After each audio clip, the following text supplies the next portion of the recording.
And welcome into Out of Bounds here on 103.7 The Buzz. Appreciate everybody listening in on this beautiful day here in the great state of Arkansas. John Nabors, Joe Franklin, broadcasting live from the Hoggs Meat Market Studios with you today. And thank you, as always, for making us a part of your afternoon. This afternoon, it is a Reaction Monday presented by Fleet Management Services here on Out of Bounds. Where we're going to be reacting to everything that happened over the sports weekend. And, of course, we want to hear from you and your reactions that happened over from the sports weekend. You can call or text in at 501-661-1037 and get after us in the Asher Record Live fan feedback after me on Twitter at BuzzJohnNabors. And today we're going to try to recap all we can because there's a lot of things that happened over the sports weekend, especially on the football side of things. We're going to have Chris Gordy once again joining us here on a Monday.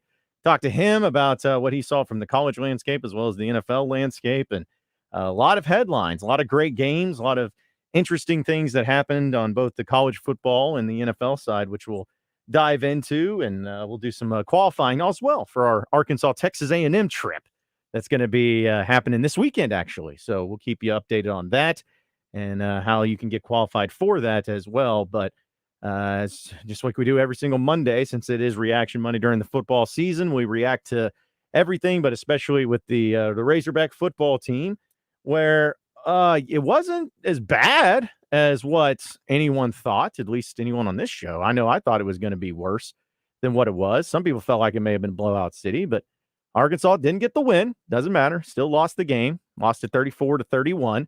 As LSU was able to get a final possession field goal to go ahead and seal the game for the Tigers. It was very back and forth, especially in the second half. I think defense was optional for both teams. Had a few interesting plays, a few pivotal mistakes, a few things that really was just overall frustrating once again if you're a Razorback fan to see some of those mistakes. But overall, the team did play better. You know, the offensive line played better. KJ Jefferson played better. The running game was much better. I think that some of the things that they did in the play calling was much better. I think the decision-making for the most part was much better. But, you know, again, it's just you can't be about moral victories. It gives maybe some more encouragement for the rest of the year, but losing the way that they did and still having the penalties and then the timeout issues and all of that is just, it's, again, you feel maybe better about it, but you still get frustrated by it by the end of the day. It was a good game, good back and forth, and Luke has that guy. He kept getting lost in the defense. He just showed really how good he is and what the coaches have seen and what the coaches have told everyone so far. He's lived up to it, and to be a young player that he is, to be able to play like that, he's just on a different level. Yeah, he had 6 catches for 116 yards and 2 touchdowns in this game. He's targeted 7 times, and what makes it so impressive for him is not only having a big-time game like that, but knowing that, you know, there's a bunch of seniors, there's a bunch of veteran guys that are in the receiving corps and guys that have been around college football for a long time. But for him as a true freshman to go down there in that atmosphere, in that environment, and make some of the plays that he did, some great catches too, and some really great decision-making. You see why he was such a highly regarded tight end coming out of high school and why he is considered to be one of the best tight ends. And it's amazing how he always gets open. Yeah. Like he's just got such a bright future in front of him. And the way that, you know, it just seems like he's got a good, like, I hate to say head on his shoulders because I think it's more to that, but just it seems like he's got great awareness when he's on the field of where he needs to be and having that connection with KJ and a few of those big plays. But that was a huge positive, seeing a tight end finally, you know, hey, a tight end actually being utilized and being able to live up to the hype like Luke has did, at least on Saturday. He's a guy that sometimes you're going to line him up as a receiver too. He has that versatility, you know, big body guy, but he can do everything that a tight end is supposed to do and then do everything that a receiver does. He's more that new type of tight end where you want to just throw the ball to them as much as you can, get them in wide open space. Now, as far as blocking and everything that tight ends traditionally do, maybe that's something where they want to work with him a little bit more. And that's not to say that he's not a good blocker. It's just that so far we've seen him more of a receiving threat. Yeah, I mean, he's got a huge upside in front of him. You know, I know some people are throwing around that he kind of reminded of Hunter Henry as a freshman, and that's a tall order because Hunter Henry was really good as a freshman and also as an NFL tight end right now. But he certainly showed all the makings of why he could be one of those tight ends that can be remembered, just like Arkansas has had so many before. But he was great. I thought KJ settled in, especially in the second half. He finished 21 of 31 for 289 yards and 3 touchdowns. Did have 2 interceptions, which one of them was like, I think it was at the end of the half or at the end of the game maybe, when that final pick was thrown. I think it was the end of the half. So, that one was just kind of heaving it up and praying, but the other one was pretty tough because you just picked off Jaden Daniels the play before, and then the next play he throws a pick. But besides that, he was KJ Jefferson making plays with his feet, going on the rollouts and throwing some good passes while trying to create some things. Even had said, I guess he had 48 rushing yards, net rushing yards in this game. But it was good to see, especially in the second half. You saw vintage KJ Jefferson and why people consider him to be one of the best quarterbacks in the league. Game came down to the end, but something that they'll look back and say they need to do better at the end of the first half. You kind of take some control and some momentum by scoring with a little time on the clock, and then you allow LSU to march right down the field and score a touchdown themselves and get the momentum back in their favor. To me, that was the biggest play of the game. I know that, of course, you have time to make up for it later, but if you're Arkansas and you're going into halftime up 13-3 instead of 13-10, that's a huge difference because then you're still 2 possessions ahead, even though LSU gets the ball back, because once the second half started, LSU scored on every possession that they had in the second half. And that would have given you that extra 2 possession cushion, which, a lot of things could play differently, but that would have been able to, at least with the defensive breakdowns and whatnot, you still be in a good position having that cushion there to possibly win the game, or at least have the lead late in the game where LSU, instead of just kicking the field goal to win, may have had to score a touchdown to win or kick a field goal to tie, something to that extent. But yeah, I felt, Joe, that was one of the biggest possessions in the whole thing is when you allowed, what was it, 18 seconds? Something like that, how quickly they scored with 48 seconds to go. 2 plays, Man. the same receiver, and then you come back after halftime, that same guy scores another touchdown. So he was just kind of in the moment and feeling it and taking advantage of everything. Yeah, Brian Thomas for LSU, wide receiver, had 133 yards. Malik Nabors, no relation, 130 yards for him. Those 2 dudes were just, you couldn't cover them, couldn't stop them. And Jaden Daniels, listen, he give him a lot of credit. He's all that he's cracked up to be. At 320 yards, 4 touchdowns in this game. Really good player and really good offense. We knew LSU had a really great offense going into this game. There's a reason why they're ranking-wise one of the best in the SEC, and they showcased that in the second half. I guess it was just a little disheartening because you felt like the defense, for the most part, in the first half played good and had some good stops and, forced some plays and whatnot. But in the second half, I don't know if it was fatigue. I don't know if it was just the adjustments. I don't know if it was just Jaden Daniels settling in, but that offense just seemed like it was unstoppable in the second half because I think neither team punted in the second half. There's no punts in the second half. So a lot of scoring.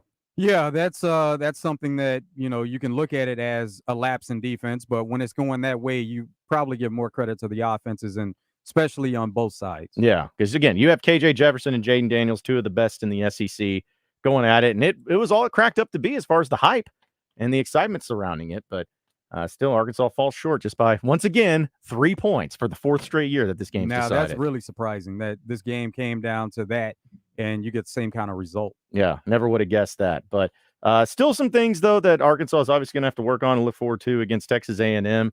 I think that some fans are still frustrated. Some fans still did not like the situation with the timeouts, where all their timeouts was used early in the second half. That's bad because you could have used them. You could have used them, feel like, down there at the end.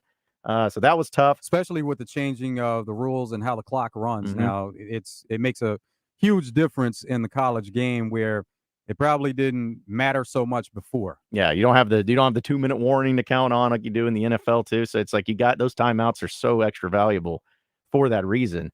But yeah, not having the timeouts there at the end, still too many penalties. You had 11 penalties in this game and quite a few false starts that kind of put you behind the 8 ball. And also, Joe, the red zone, man, like Arkansas scored every red zone trip, but out of 5 trips, they scored every time, but only 2 of them were touchdowns.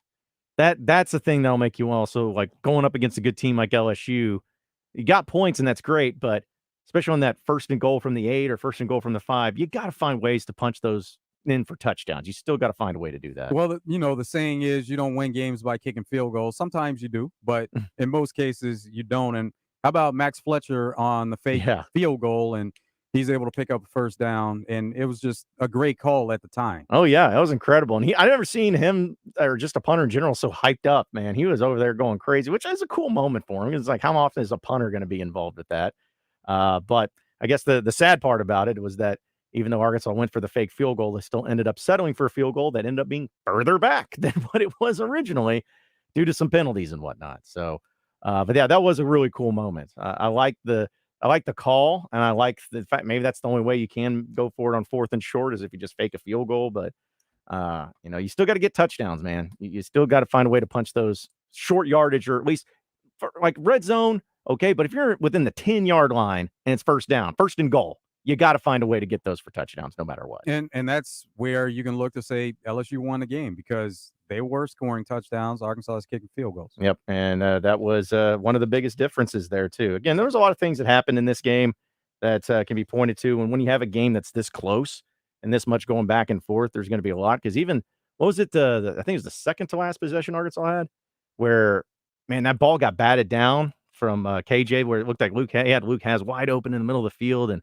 LSU guy batted it down. It's like just those little plays like there, man, could make a difference where he could have taken it to the house. It could have been a whole new ball game, but it was a great college football game within itself. So unfortunately, Arkansas was on the losing end of it, but guaranteed moving forward, there are going to be teams, not that they'll necessarily develop a game plan around Lucas, but they'll pay more attention to him and more focus, especially in key situations where they're not going to allow him to get as open as he has gotten.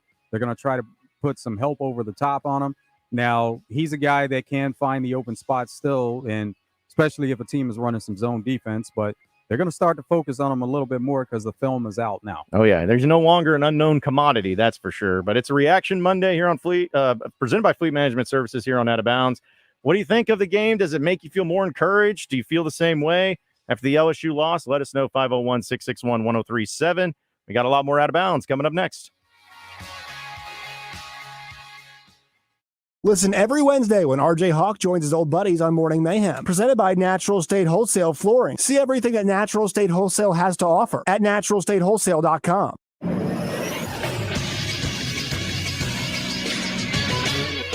This is Sports Center. Arkansas fell to LSU 34-31 Saturday night with the Tigers' game-winning drive lasting 5 minutes and leaving just 5 seconds left on the clock. After the game, Coach Sam Pittman talked about what he takes away from this game. There's a lot of positives. You believe you can win several games and things of that nature after a performance of tonight. We just got to clean up the penalties, like I said last week.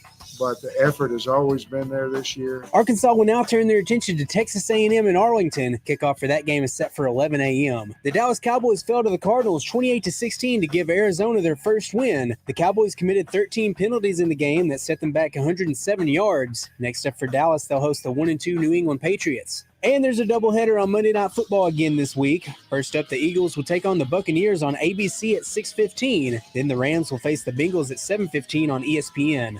I'm Christian Weaver with the Buzz Radio Network. Twin Peaks is the best in the game. Here, your favorite drafts are poured at a frosty 29 degrees, and rare barrel-aged whiskeys are served just the way you want them. It's bigger game days and bolder fight nights. I mean, where else can you find a scratch kitchen that always comes in clutch? Every day, from lunch to late night. Only at Twin Peaks, the #1 sports bar. Get wings the way you want them. Try Twin Peaks wings bone-in breaded, naked, smoked and grilled, or boneless in your favorite sauce or rub. Join the zone each Monday for Game Balls and Jock Straps. Brought to you by A Caddy's Touch Landscaping. Find out who made the best, average, and worst headlines in sports and entertainment each Monday as Justin Acree and Wes Moore give you their Game Balls and Jock Straps on the zone from 10 to 1. It's all brought to you by A Caddy's Touch Landscaping, 501-794-2770. Call today to get your landscape updated to a whole new level and be listening for Game Balls and Jock Straps only on 103.7 The Buzz.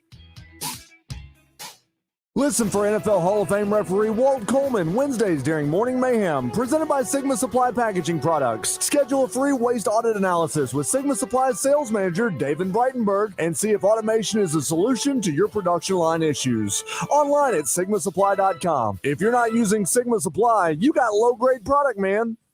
David Dunn here with Central Arkansas Truck and Trailer.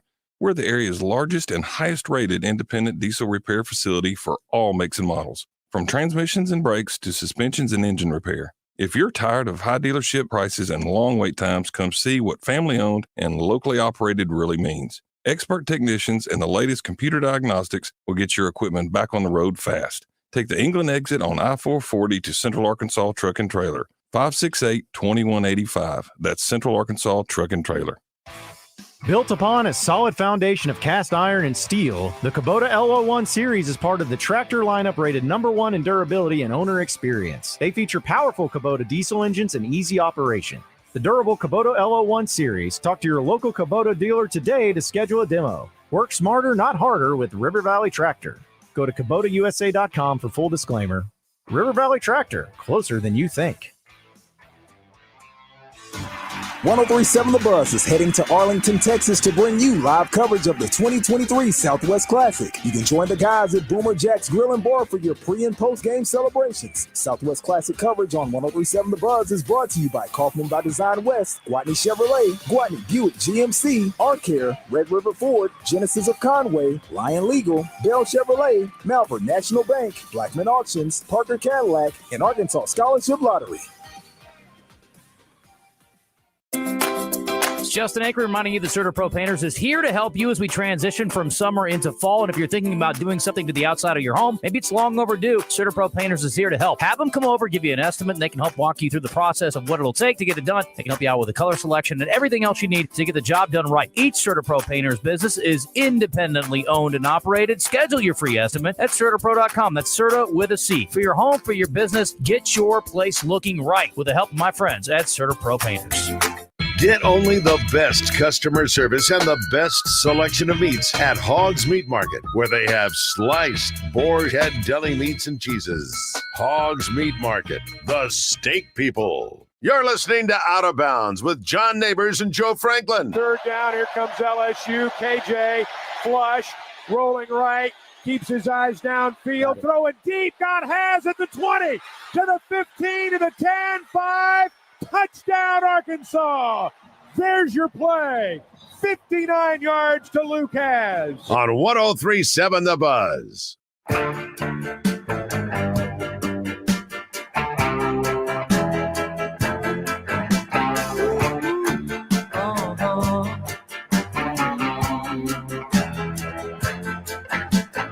Anthony works in the grocery store, saving his pennies for someday. It's Out of Bounds here on a Reaction Monday, presented by Fleet Management Services. Appreciate everybody listening in this afternoon. If you want in on the conversation, reacting to the Arkansas loss against LSU, call or text in at 501-661-1037. We'll get to some of those phone calls in just a second. But on our Asher Record Live fan feedback, Gridiron Chick says, John, I'm most definitely with you on this one. Yes, there were some major improvements, some time mismanagement of timeouts, and what some are calling a moral victory. However, unfortunately, a loss is a loss, and the Hogs need to move on to the next opponent and bring a win home. Now, I agree. The moral victory thing gets thrown around a lot. I think that you can do both. You can say that there's no such thing as moral victories, while also being a little bit more encouraged about the team going forward than what you were a week ago. Like, you can be both. Not everything has to be a moral victory if you look at some of the positives. Right. Yeah. That's the key to it. You just take the good from the game and not, we only lost by 3 type mentality, because that's a loser's mentality. You want to win the games regardless. Yeah. And Arkansas was in position to win the game, and they just didn't. So, yeah, there's a difference there. And Feral Hog says, when the Hogs keep it close to A&M and ultimately drop the game like they do year in and year out, will we be enjoying the moral victory like we are today? No one's enjoying a moral victory, man. No one's doing that. Come on now. And then John also says, different John, what baffling, head-scratching, self-sabotaging play or penalty will the Hogs invariably pull off this Saturday and completely tilt the game in the Aggies' favor? That is a great question. I can't wait to see it. It is a tradition like no other. Hopefully that's not the case, though. Hopefully this is the time Arkansas can put it together and get a victory, because it's crazy, Joe. There's only 2 more of these games against A&M and Arlington. That's it. Just 2 more.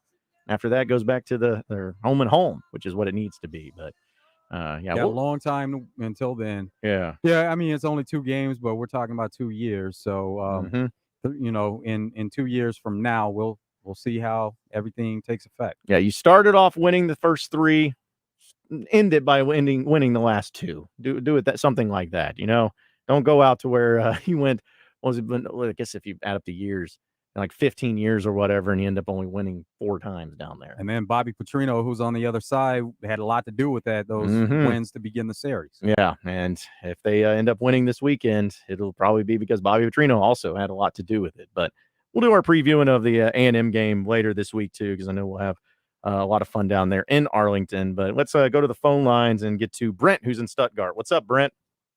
Not much, John and Joe. Hey, Joe, I agree with everything you said. You know what I'm talking about, right? Oh, yeah. Yeah. I agree with everything you said. Before I get going, I hope the Steelers made it home because that's all they had to make a stop in Kansas City. But I just want to say this. Moral victories are vastly overrated. I don't want to hear Coach Pittman start off a press conference ever again when we lose. We got a good football team. We don't have a good football team. Another 11 penalties this past weekend. That is ridiculous. We can't manage our timeouts right because we can't get our plays in. That is on the head coach. And I got one thing to say. Defense may look better. They do. But they're no better, Coach T. Will. You got to come up with a stop. You got to come up with a stop. And the buck stopped with Sam Pittman with these penalties and not using our timeouts right. I don't want. It's like we're letting just letting OJT happen at Razorback games. That's unacceptable. And you can't ever go back. So I don't know why we were expecting Dan Enos to be great again, because you can't ever go back once you lose. The sequels are never better, and that's all I have to say, Johnny. Well, Brent, I'll say this: after that game, you don't sound like you have any sort of encouragement whatsoever. In fact, sounds like you're even more discouraged than what you were a week ago. I'm more discouraged, all right, because the plain and simple reason is because we say, oh, we had more victory, oh, we look better. We still lost. That is what's discouraging to me. We had every time the Razorbacks have a chance to win, we snatch the defeat from the jaws of victory. That's all I can say, and that has got to change. All right. So what? Real quick though, Brent, I want to ask: is there anything that the team can do though this year to make it right? Like that Sam Pittman and everybody can make it right. Like, is there something that you can? Like, is there a certain amount of games that they can win to suddenly change your mind and make you feel like you're going in the right direction, or are you off the bandwagon completely? I'm going to keep going to the game, but right now I am completely off I'm off the Hunter Yurchek bandwagon. I'm off the Sam bandwagon. I'm on the Musk and Van Horn bandwagon. Whoa. Okay, Brent. All right. Well, we appreciate you calling in and letting us know. All right.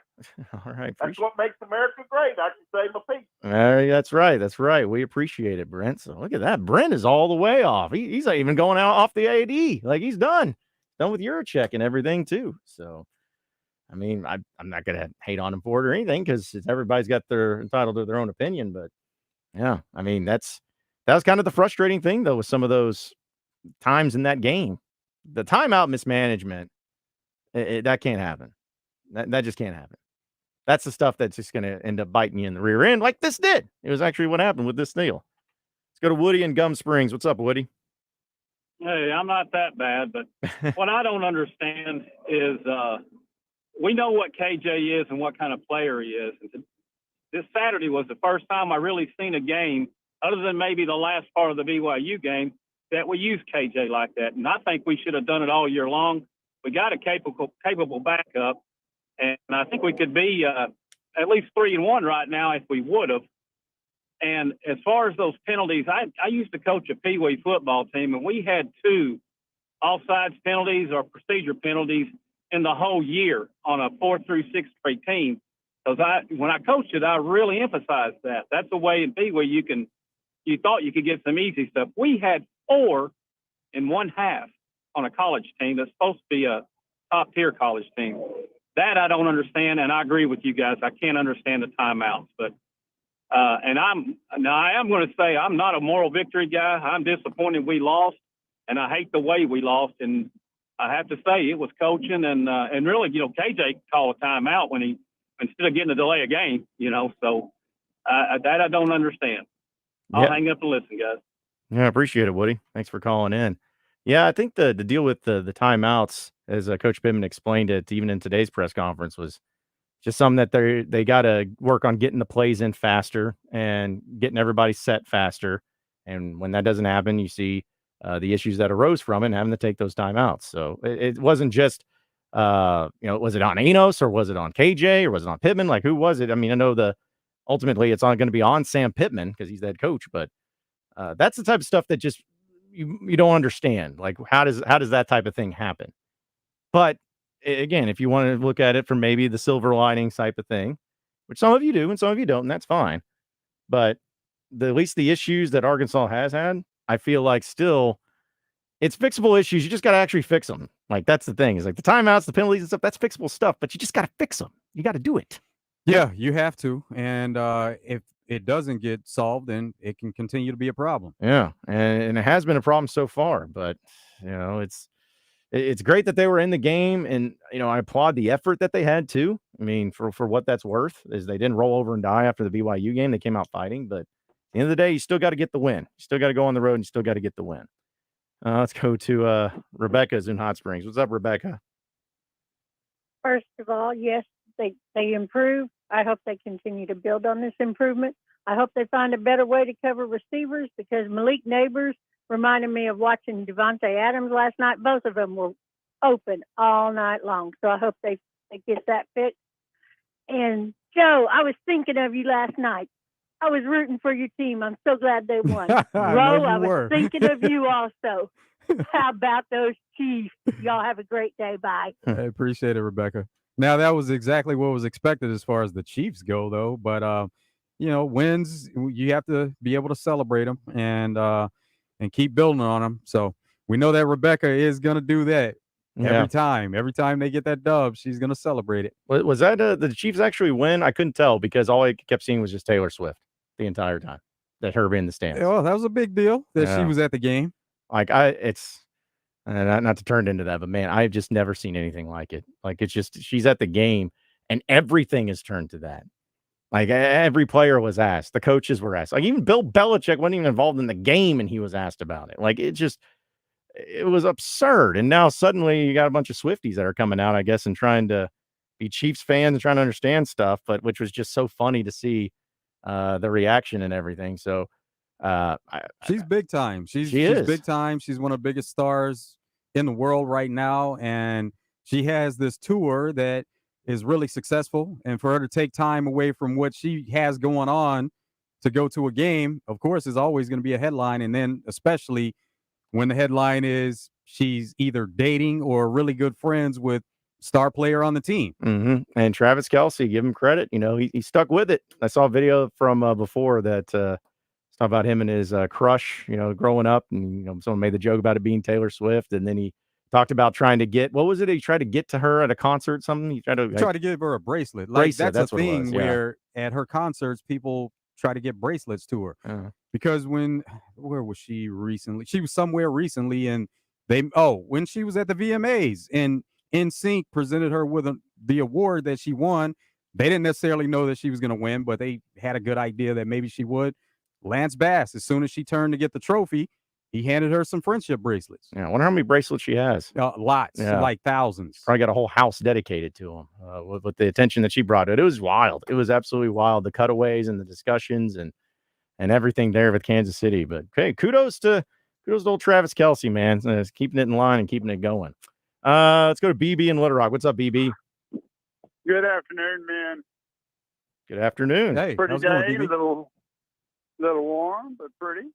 I went to see Mr. Peyton Hillis and the crowded Little Rock Touchdown Club, and I mean that testimonial or talk he gave about the events on the beach at Gulf Shores, wherever it was extremely touching, to say the least. I mean, very well done by him, and I thought Basil handled it real well. But great to hear from that young man. And he looks like he ought to be playing right now. Man, you ain't lying, BB. That was the first thing I thought of when I saw him. Like, geez, he looks like he'd still play. I'm telling you. I'm telling you right now, Wainwright and his co-host, his partner, kind of giggled at me the other day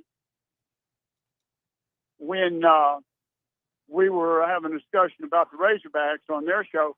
But the defense has got to play a lot better, and we're not going to beat these SEC teams as we have known, and we've not have a good defense for the last probably 5 years. The defensive down linemen, which is my favorite part of the game, have got to play a lot better, and we have the potential to play a lot better. Yeah, we got to do away with the penalties, but the defense has got to stop whoever they've got to stop at the time they've got to stop it. The first 30 minutes, they were able to stop the ball and made it interesting with LSU. But the last 30, the secondary and especially defensive down linemen, by not getting in on Daniels like they can, and like I think they will, and it's broken record. Jackson's going to make billions in the NFL, millions, if he stays healthy. So they've got to follow his lead and act like a bunch of crazy Razorbacks, because the defense is going to be the utmost of importance. No, I haven't let go of any rope, but I'm being pragmatic. If we don't play defense, we're going to be up a creek. Now, again, John, your podcast that I watch on YouTube is superb, and I encourage everybody to watch it. So you guys have a great day, and defense, that's all there is to it. Appreciate it, BB. Bye-bye. Yeah, thanks, BB. Thanks for calling in. Yeah, the defense has got to come up with those stops late, because that's, again, I think LSU's got a great offense, the best offense in the SEC right now, no question. But to not have one stop, that's when they're at home and it's a back and forth game. I know Arkansas's offense played really well in the second half too, but you got to do better than that. You got to get at least one stop. Find a way. Turnover, even, something. Just do something to keep them from scoring. Well, we've learned a lot more about the defense in the past couple of games. Yeah, but this is going to be another big test for Arkansas going up against Texas A&M this weekend too. It's been a while since we've heard from this guy. Let's go ahead. Tiger Bay. What's up, Tiger Bay? The one, the only Tiger Bay. Rebecca, stop regurgitating the Devontae Smith line. I mean, come on, you heard it somewhere. You're not smart enough to figure that stuff out on your own. Come up with something original, okay? It's called plagiarism, okay? Oh, the Devontae Smith, Stop, Rebecca, okay? Razorback fans, listen to Uncle Tiger Bait for just a second, okay? I was there with 101,938 of my Cajun friends. You weren't supposed to win the game. Why are y'all so upset? When you're supposed to win a game and you lose, that's when you call in upset. When you're not supposed to win a game and you lose, you don't call in. You lost. You were supposed to lose. You did something you were supposed to do. You lost the game, okay? And your tight end, what's his name? Hawes or what's his name? Luke Hess. Yeah, he'll be gone next year. He'll get tired of losing, and he'll be in the portal, and he's going to want to go play on Saturday night, not at 11 in the morning, whereas there is 101,000 instead of 48,000 watching at 11 o'clock in the morning. He'll be gone. You'll be lucky to have him back next year, I promise you. He will be in the portal. Watch. Okay. Yeah. Thanks, Tiger Bait. Always good to hear from you. Let's see. Also from the Southern Structural Solutions text line, we got JB in Little Rock says, I think it's great we played LSU close, but I think we've lost 2 games in a row due to poor game management. Pittman's a great coach off the field, but he isn't good at game management. Enos is running the O, Williams running the D, and Fountain running the special teams. So what is Pittman really doing during the game besides poorly managing? It's probably overreacting, but I suppose that's what Reaction Monday is all about, which it is. It is what it's about. No, listen, I'm not going to defend the game management. And I still believe that there's a lot more into it as far as, who was it? Was it Pittman? Was it Enos? Was it KJ? Whoever it was with the management. It's a problem, but there's no doubt about it that the penalties and the poor calls and everything has cost Arkansas. So they got it. Again, it depends on how you want to look at it. Do you want to look at it as far as a fixable problem that can be better, or do you want to look at it as, hey, this is a problem that doesn't look like it's getting fixed anytime soon? Don't really know, but yeah, you can't expect to go on the road of a team like LSU and Baton Rouge and do those things and then walk out with a win. You just can't expect to have those mistakes and walk out with a win. That it's going to come down to that pretty much in every game, because if you are playing against an opponent where you're expected to win and you make those types of mistakes, then that could cost you the game in that sense too. Oh yeah, definitely. We got a lot of people calling in, so we'll try to work through these. Appreciate everybody. Let's go to Brandon in Carlisle. What's up, Brandon? Hey, John, Joe, what's up, fellas? What's up, man? How's it going? I ain't 100% off the Pittman train yet, but a trend that I'm starting to see from last year and this year is how many games last year did we lose by one possession or less? And then how many have we done this year? I mean, I'm starting to think that maybe he can't win the close one, and I'll hang up and listen. Yeah, appreciate it, Brandon. No, there's a lot of truth to that. You know, last year, what was it? The whole stat got thrown around, lost 3 games by 7 points. And this year you've lost a game by a touchdown and a game by a field goal. You're not winning the close games, and that's a problem. That's a problem, especially when you feel like you're playing good enough to win. Yeah, the effort is definitely there. Nobody can question that at all. No, yeah. Again, that's worth something, but again, you got to win. You got to win these games. You got to find ways to stop shooting yourself in the foot and win these games. All right, Chuck's and Brian before we take a break. What's up, Chuck? What's up, y'all? What's up, man? Hey, Chuck. All right. We were talking about the game management. What I don't understand is like kind of a Jekyll and Hyde thing. Blowing the timeout and the timeouts in the second half was definitely frustrating, but I was almost more annoyed that the officials made a couple of suspect calls at the towards the end of the first half, including what looked like a touchdown that we ended up having to settle for a field goal because of they didn't say that the ball had crossed. When they showed the replay, even Kirk Herbstreit and them were like, well, that ball looks like it crossed the like he caught it across the line and pulled it back. But they didn't. We didn't take a timeout to. If we had taken a timeout there, not only would it have given Pittman a chance to pressure them to take another look at it, but it would have given them a chance to actually put a better play call in place for a goal line thing instead of us getting up there trying to figure out what's going on and end up getting a procedure penalty. Mm-hmm. I just thought, that kind of thing was like, okay, so you're not going to use the timeouts when it's a very good idea to use them, and then you're going to blow all of them in 8 minutes in the second half. It just seemed a little Jekyll and Hyde to me, and I found that to be frustrating. Yeah, no, I agree. Appreciate it, Chuck. It was frustrating, but hey, at least KJ was under center for that, so there, progress, right? Well, that's okay. We got a break we got to take. We come back. What's streaming the world sports? So stay with us. This is Pat Bradley for Brewskis. This Saturday, Brewskis is going to open the doors early at 10:30 a.m. to get your game day started as the Hoggs take on Texas A&M at 11 a.m. kickoff this Saturday. Plenty of TVs and the legendary Brewskitron for you to watch the game, and drink specials all game long with burgers, wings, sandwiches, and loaded fries. Doors open early this Saturday, 10:30 a.m. For more info, hit us up at brewskispubandgrub.com. Brewskis, your home for lunch, happy hour, and late night.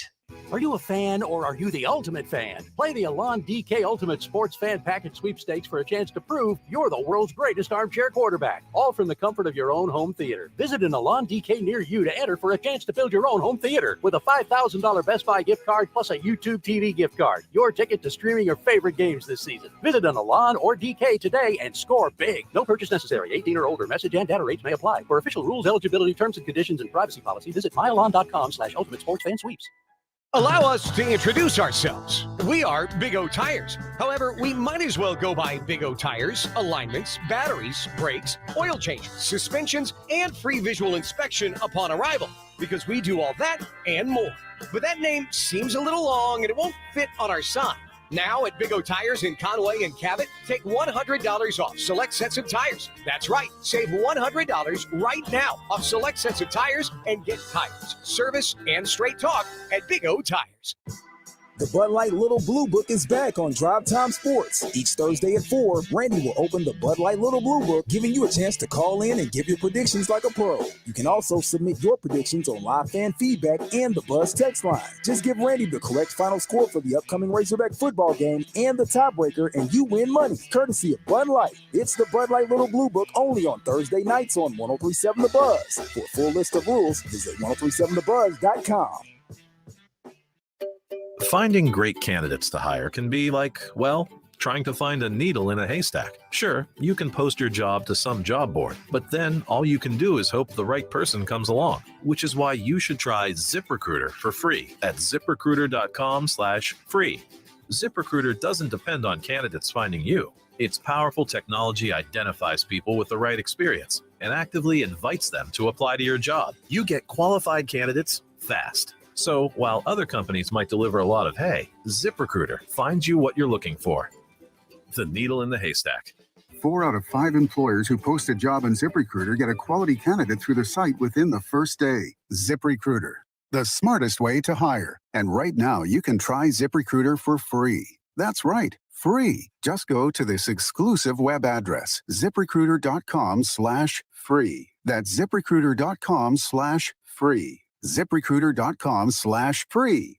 At Edwards Food Giant, they know your family is important, and they also know that your time and convenience is as well. So why not take advantage of their heat and eat items in their deli department? Those famous Edwards Food Giant signature dishes with many of the same entrees and recipes that are served daily in the hot bar, all ready to take home and serve to your family tonight. And it can all be found at your favorite Central Arkansas Edwards Food Giant deli. This week's special is Mexican chicken for only $7.49, paired with roasted corn and black beans for just $4.99. Tune in on Thursday nights between 8 and 9:30 for the Between the Mats High School football show featuring Matt McJunkins, Matt Wilcox, and Thomas Thrash from Hooten's Football.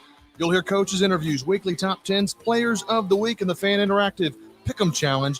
Brought to you by American Safeguard Insurance, Collier Roofing, and Globe Life Liberty National, Everett and Associates. Check out Hoggs Meat Market's monthly specials and meat packages at hogsmeatmarket.com. Hoggs Meat Market, the steak people. You're listening to Out of Bounds with John Nabors and Joe Franklin. Jefferson off play action. Going to throw a little screen pass left side. Has completed the 5 into the end zone. Touchdown, Arkansas. Luke has from 11 yards out, and Arkansas is a PAT away from tying. On 103.7 The Buzz. If you're shopping for a vehicle, you want to get to Gwatney Chevrolet. Gwatney has best deals in the market. Been doing it 60-plus years. Give them a call, 501-982-2102. Take advantage of Gwatney's loan and lease termination program. Let Gwatney help you get out of that vehicle that you don't want. And you can take advantage also of no payments for the rest of the year. Great deals at Gwatney that include 0% on new Silverados. That's with approved credit. And 2.1% is available on 2023 Equinox. Make the trip to the Gregory Street exit in Jacksonville. Shop them online, GwatneyChevrolet.com. You can see all the deals, the cash allowances, the rebates, even appraise a vehicle, see just how much it's worth. They're giving thousands over book value, whether you trade that vehicle in or you sell it to Gwatney Chevrolet. Gwatney is always actively buying vehicles, so you get a great deal on a vehicle that you trade in or sell. See the entire inventory of new and pre-owned vehicles on GwatneyChevrolet.com and get that service scheduled today. They have convenient service hours throughout the week. Also Saturday, 7 a.m. until noon. In case you can't make it throughout the week, it's Gwatney Chevrolet, Arkansas's #1 Chevy dealer. Gwatney Chevrolet, GwatneyChevrolet.com.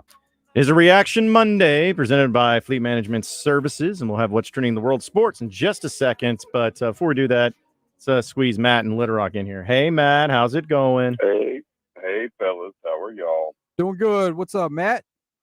Oh, Joe, the Steelers look wonderful, don't they? Defensively, offense looked a little bit better, but yeah, they are impressive defensively. I'll give you that. They are probably top 5 so far. John, Aaron Rodgers, the turf monster, and all that just sucks. Yep. And what sucks worse is Zach Wilson. But yes. Watching him the other day, he looked much better than he did. He definitely looked more improved, right? Yeah.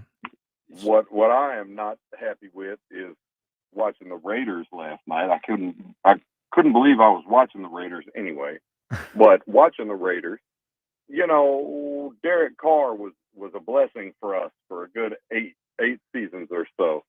And now we got Garoppolo, and he was just Tom Bradying it up, just 10-yard dink passes, 12-yard slant, 6-yard screens. Just dink, dink, dink, dink, dink. The Raiders look like they may run the West, the AFC West. Especially because Denver, golly, bro. Well, Matt, the thing is, when you get pressure on Jimmy G in those clutch situations, it doesn't go well for them, and so that's right. going to be their downfall. He does. I agree with that. What do y'all think about Shadur Sanders getting sacked? What was it? 4 times in the first half or something crazy like that? 7 times in the game? Some. I'm a huge Deion fan. That's where they need to get better on the offensive and defensive the lines. Offensive line has been terrible. The offensive line has been terrible. And the thing is, you know, everybody has been talking about, we had the chance to hire Dion when we hired Sam Pittman. You know, say we had hired Dion, right? He did the same thing coming into Colorado, right? When he was coming into Colorado, we had a chance to bring him into Arkansas. And if he had come to Arkansas, what would he have done?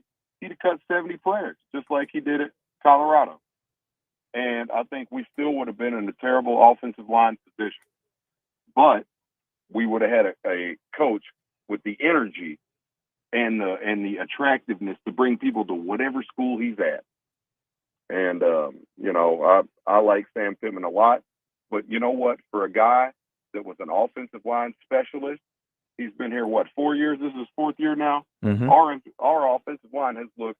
This is probably the second worst our offensive line has looked in his 4 years. I mean, it's just absolutely terrible. KJ looks timid. Dan Enos' offense looks like it did with Brett Bielema. It's just terrible. I mean, I don't know what to do. It's as bad as the Broncos. Watching the Broncos, Joe. What is Russell Wilson doing? I mean, geez. Golly. You know the what? past I'm couple gonna of take a games, step on the though, limb. Matt, as far as his numbers, he hasn't played bad. But when you see a game that turns out like what happened yesterday, there's blame to go all around on that team altogether. Yeah. Whether it's him, you're talking about the it starts with defense, the O-line. Sean Payton. There's blame in every area on that team. Denver's offensive line has still been terrible. It's been terrible for 5 years, and you make all these trades, and you find a way to trade for this coach, but somehow you still can't draft quality linemen. And I'll follow up with one last question for you guys that I've been stewing on for 2 days. What do you do in college to get a good offensive line coach? Where do they find these guys? Are they rejects from the NFL? Are they old NFL players? Are they people that are strength and conditioning coaches that they kind of adapt to offensive line? And, you know, I don't know about that. I wanted to listen to you guys. But also, what would it take to get somebody like Sean Andrews to come and coach offensive line? You know, I mean, I don't know. So I'll hang up and listen, guys. I appreciate it, Matt. I mean, I think a lot of the offensive line coaches in the college football game, there's a reason why there's not many of them that are head coaches or get that opportunity or become coordinators. It's like they bounce around. They go to different spots, and a lot of them have success. And, you know, if something doesn't work out or they get a better offer, you know, they move on. It's kind of like what Sam Pittman did at Arkansas the first time around when he was under Brett Bielema, made the jump to Georgia, and it was a better gig for him. So it's usually where it comes from. But, you know, it's still, I feel like there's still improvement that needs to be made. It's a matter of can they make it is the biggest question. All right, let's go ahead and jump into real quick what's trending in the world of sports. What's trending in the world of sports is sponsored by Arkansas-based West Rock Coffee. Join West Rock Coffee and their 1.5 million coffee farmers around the globe as they fuel Arkansas with great tasting coffee, tea, and water delivered directly to your business. Contact them at westrockcoffee.com or 833-886-JAVA today. All right, what's trending in the world of sports? We're talking a little bit about the NFL, but how about that, Joe, with the Pittsburgh Steelers having to have their charter plane make an emergency landing in Kansas City due to some engine issues. And it looks like that they're going to be arriving, or maybe they already have arrived now in Pittsburgh. But what a scary thing. Luckily, they got the win over there in Vegas, but can't imagine what that was going through. And I saw that they had to stay on the plane. Like they couldn't get off the plane. So that was just a weird deal. Glad everyone was okay and everything, but still, just not something you want to have happen to you, especially if you're a Steelers fan. It's like, dude, we got to get ready for next week's game. It's good that they were safe, and they were, in the fact that they were in Kansas City, they were making jokes about Taylor Swift saying that they could use a ride or whatever. But yeah, they were waiting on a new plane to come through, and they just decided to stay there instead of deplaning while they waited on the other plane to come. So some injury news, and I know we'll have a lot more of that as the show goes on, but I hate to see this for Los Angeles Chargers receiver Mike Williams. He suffered a season-ending ACL tear in their victory over the Minnesota Vikings, according to Adam Schefter. Williams is expected to be ready for training camp next season, though, but he will be out for the rest of the year for the Chargers. So hate to see any sort of season-ending injuries, but yeah, those torn ACLs, definitely nothing to play around with for sure. And also, Matt Ryan was asked about if he'd be interested in the Jets job, not the coach or anything, but the quarterback, would he go over to the Jets and everything? He says, quote, "I have no interest. I am happy where I'm at being an analyst for CBS." So there's that. Good thing, because Zach Wilson's just totally fine. It's all working out. It's doing great for him. But also Jimmy Garoppolo suffered a concussion in the loss for the Vegas Raiders.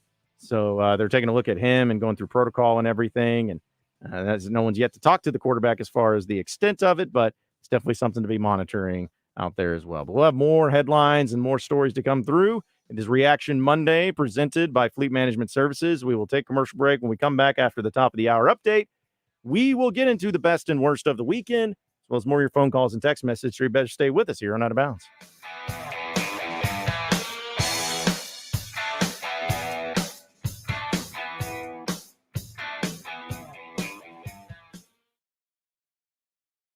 UCA Bear fans, you can hear every game live on our sister station, The Point 94.1. Go Purple, go Gray, go UCA on The Point 94.1. It's time for a Corky's Ribs and Barbecue customer review. Corky's, you've ruined all of their ribs for me. I took a bite and suddenly my taste buds threw a party. Now my friends want to come over for barbecue night, but only if Corky's is invited too. Corky's Ribs and Barbecue in Little Rock and North Little Rock. Fellas, Clint Sterner here. Let me get your attention real quick, man. If you've noticed a lack of energy, motivation, and drive, it could be low T. What's that mean? If you want to get back to feeling your best, you need to schedule your health assessment at Low T Center ASAP. It's quick, it's easy, and now it's convenient. Low T Center offers monitored self-inject at-home testosterone treatments for $155 a month, cash pay, or covered by most health insurance. If you don't live near a Low T Center or you just need the convenience of at-home treatment, Low T Center got you. They'll ship your treatments directly to your home. Go to lowtcenter.com now to book online. Low T Center, reinventing men's healthcare. Mud Connections presents the Hog Wild pregame show with David Basil and Trey Schapp before each Arkansas Razorback football game 4 hours before kickoff. Hog Wild pregame show is brought to you in part by Rainwater Holton Sexton, Bud Light, and the Holiday Inn Express and Suites off Weddington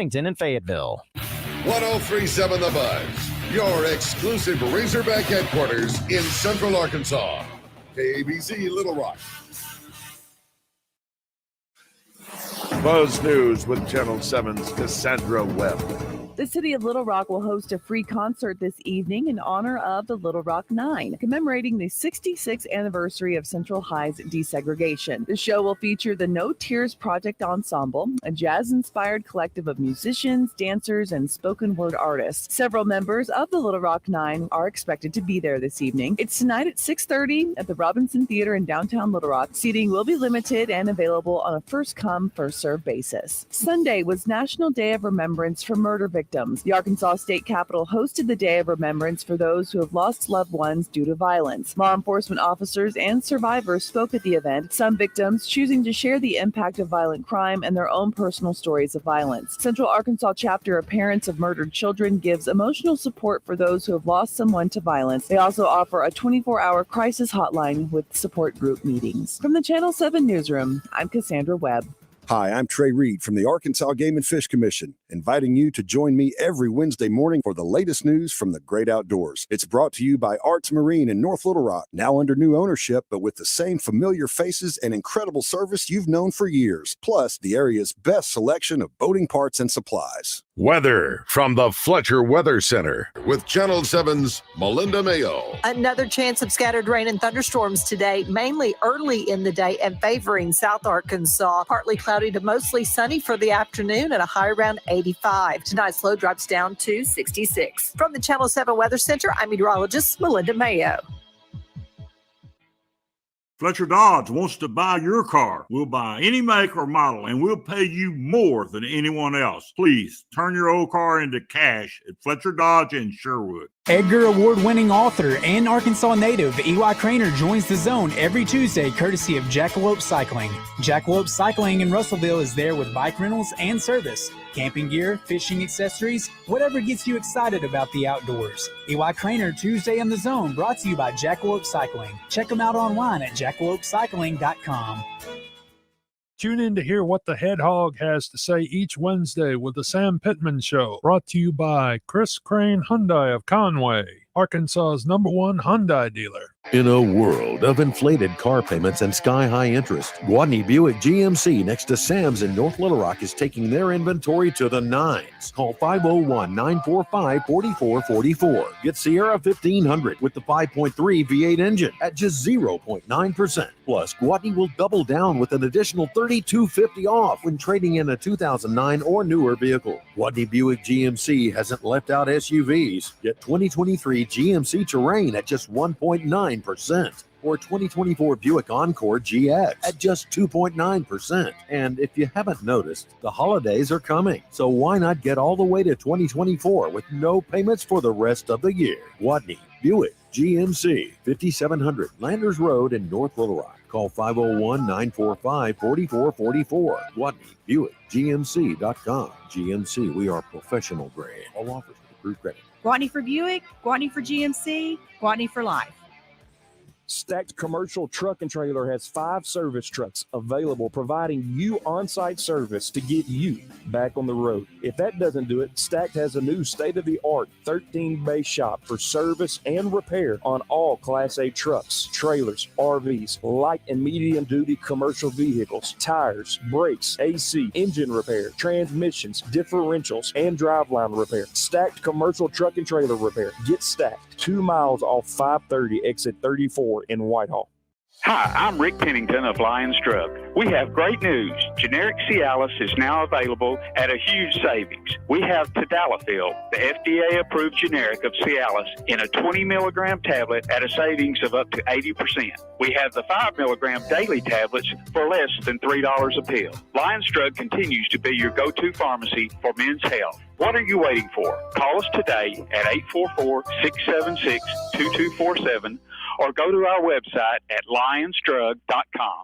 Kevin Harlan here from Westwood One, inviting you to join me and Hall of Fame quarterback Kurt Warner every Monday this season. It's Westwood One's 45th year of bringing you primetime NFL games, and the schedule is packed with great matchups. Plus, you'll hear Rich Eisen from the studios with interviews and the latest news around the NFL. Don't miss any of the action every week on Monday Night Football. Right here on 1037 The Buzz. O'Reilly. Increase your vehicle's performance and gas mileage with Lucas Fuel Treatment at O'Reilly Auto Parts. Simply add it to your tank at your next fill-up to eliminate carbon and varnish deposits. Get 2 bottles of Lucas Fuel Treatment for $10, plus 2 times O-Rewards points. See your O'Reilly Auto Parts store for details or shop online at O'ReillyAuto.com. O'Reilly Auto Parts. Wendy's new breakfast 2 for $3 Biggie bundles let you create your own delicious combo. Choose from a sausage biscuit, egg and cheese biscuit, small seasoned potatoes, and a medium hot coffee. But it's obvious which combo's the best. Sausage biscuit and small seasoned potatoes. Well, maybe it's the fresh cracked egg and cheese biscuit with a medium hot coffee. Or 2 savory sausage biscuits. Whichever you pick, you can't go wrong. Choose wisely. Choose Wendy's new 2 for $3 Biggie bundles. Limited time only. U.S. price and participation may vary. Not valid in a combo. Single item at regular price. Live from the Hoggs Meat Market Studios, this is Out of Bounds. 4 seconds to play in the game. Down a field goal, desperation time. Jefferson back to throw. He's going to hurl it, heave it as far as he can, down deep in LSU territory. The pass is incomplete. Intercepted, as a matter of fact. And LSU has won the football game. Yeah. With John Nabors. Every time you put a mic in my face, I'm going to say Arkansas. And Joe Franklin. We won't go into shell. We won't go into attack mode because that's what's required. On 1037 The Buzz. Girl, I can buy your Westie world with my base stuff. I know that it's good. Won't you sit it on my taste buds? I get way too petty once you let me do the extras. Pull up on your block and break it down. We playing Tetris. AM to the PM, PM to the AM phone. Eat up your per diem. You just gotta hate them phone. If I quit your BM, I still rock Mercedes phone. If I quit this season, I still be the greatest phone. My left stroke just went viral. Right stroke put a baby in a spiral. Soprano C, we like to keep it on the high note. It's levels to it, you and I know. Tell them be humble. Sit down. Be humble. Sit down. Be humble. Sit down. Be humble. Sit down. Be humble. Sit down. Be humble. Sit down. 1 hour down, 2 hours to go. Appreciate everybody listening in on this beautiful day here in the great state of Arkansas. John Nabors, Joe Franklin, broadcasting live from the Hoggs Meat Market Studios with you today. And thank you, as always, for making us a part of your afternoon this afternoon. It has been a great Reaction Monday presented by Fleet Management Services. And we're going to continue to get to your reactions here on the show. You can call or text in at 501-661-1037. You get after us in the Asher Record Life fan feedback. After me on Twitter at BuzzJohnNabors. And here in about an hour, we'll have Chris Gordy on to talk about all the college football and NFL games from the weekend, too. But before we do that, let's go ahead and work through a couple of these phone calls before we do best and worst of the weekend. Let's get Jake and Cabot. What's up, Jake? What's up, Big John? What's up, Freak? Jake. What's up, man? Hey, man. First of all, that Brent dude needs to quit calling in. Him and Nancy Mike need to go have their little tea party together and go do whatever they do because they know nothing about football. Okay? Well, let me ask you this. If we had won convincingly the first three games, and I know we could do ifs all the time, and I'm just saying, if we had won the first three games convincingly, and then the same outcome came this past Saturday, how would you be looking at the game? I'd be looked at differently, but it is a build-up upon the season as a whole, and then you get the result of the last game. Freak. Yeah, understood. But here's what I'm saying. Okay, these guys are starting to come together. We do have a good team. KJ is a good quarterback. They finally let him do his thing. When the play breaks down, do your thing and make something happen. It wasn't designed. It was KJ, be KJ. We almost beat the number. I'm not into moral victories. I'm pissed that we lost. Okay? But the fact of the matter is, we competed very, very well and made huge improvements from the week before. Can anybody deny that? No, I don't think anyone can deny it. Do you think they really made improvements from the week before? Because they lost a close game the week before, Jake. Like, it was the same result. They played well in both games. They lost both games. Level of competition was completely different, Joe. It was that. Level of competition was completely different. And we were on the road to Death Valley at night, which we all know that's like one of the worst places to play. I'm not making excuses, man. We should have won that game. And I'm pissed about the penalty situation. And if I was the coach, dude, those guys will be puking their guts out for the next 3 days because I was working them so hard. Honestly. Well, but that's just me. Yeah. Well, I get what you're saying, Jake, and I can agree with you as far as, I think that there were improvements. I think that there were things that you can look on, but again, it doesn't matter because, get back with me after this A&M game and then we'll see. Because all those improvements, all that good grace ain't going to mean squat if you lay another egg down in Arlington. Like, it's so. Understood. I agree with you wholeheartedly, John. Yeah. I just wanted to throw that out there, man. Like, it's not like these guys are crap, okay? These guys are playing their butts off. KJ's finally getting to do his thing, and he's getting into his groove in the offense. I think there's good things to come. And we can still, we can still salvage something out of this season. So it's not all doom and gloom. All right, there's still our Hogs, man. Let's root them on. Go Hogs. I appreciate it, Jake. Thanks for calling in. And real quick, we'll go ahead and work through this too. Navy Mike's on. What's up, Navy? Man, what's up, John and Joe?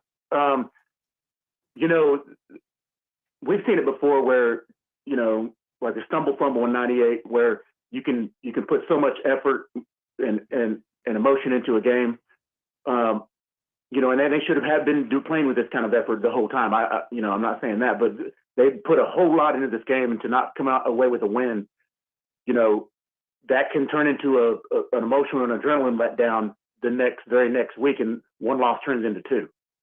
So you got to make sure that doesn't happen. And also my worst of the weekend was, obviously my Carolina Panthers are only 0-3 team in the NFC South, and I get to watch Baker Mayfield of all people try to get his Buccaneers to 3-0. I looked at the rankings, the offensive line rankings in the NFL, And, my Panthers are right around the middle of the pack. They're 16, 17, something like that, which ain't good. But, a good quarterback can work with an average offensive line. They can make things happen with it. The Houston Texans have a bottom 5 offensive line. But C.J. Stroud is the 4th leading passer in the league right now. He's ahead of guys like Patrick Mahomes and Josh Allen. And you remember what I said, Joe, after the NFL draft was over. I said that C.J. Stroud, he's going to the Texans. There's your offensive rookie of the year, and that's going to happen. So I've got to watch for the next decade that this guy ball out in Houston. and meanwhile, Bryce Young, 2 games in a career, he's already hurt already. This ain't college anymore. He can't. I mean, these are grown men you're playing against, and he's just not. He can't hold up. He's not built for it, and I knew that. So, anyways, that's all I got. Y'all take care, man. Good to see you, Mike. Yeah. Well, about Navy didn't give a best of the weekend. He just gave a worst. he didn't want to give the other side of it too. Just as my worst of the weekend. So, listen. Well, the focus was on the Panthers there. So yeah, just saying that it's still some highlights and lowlights. You can still do both. Which is what we're going to do. So let's go ahead and jump into our best and worst of the weekend. It was the best of times. In your life, have you seen anything like that? It was the worst of times. Nuts and bolts, we got screwed. Third down. It's time for the best and worst of the weekend on Out of Bounds. All right, it is time for best and worst of the weekend. I'll go ahead and kick it off with one of my best of the weekends. I always love it when you see unique plays or unique scores by unique players that don't get to do it very often. We always love if there's like a fake punt and the punter runs it in for a touchdown or something fun like that. Well, you definitely had one of those this past weekend. I guess it was yesterday, technically, where in Jacksonville, which was a crazy weird game for the most part, and with the Texans considering that game itself, but you had a fullback take a kickoff to the house.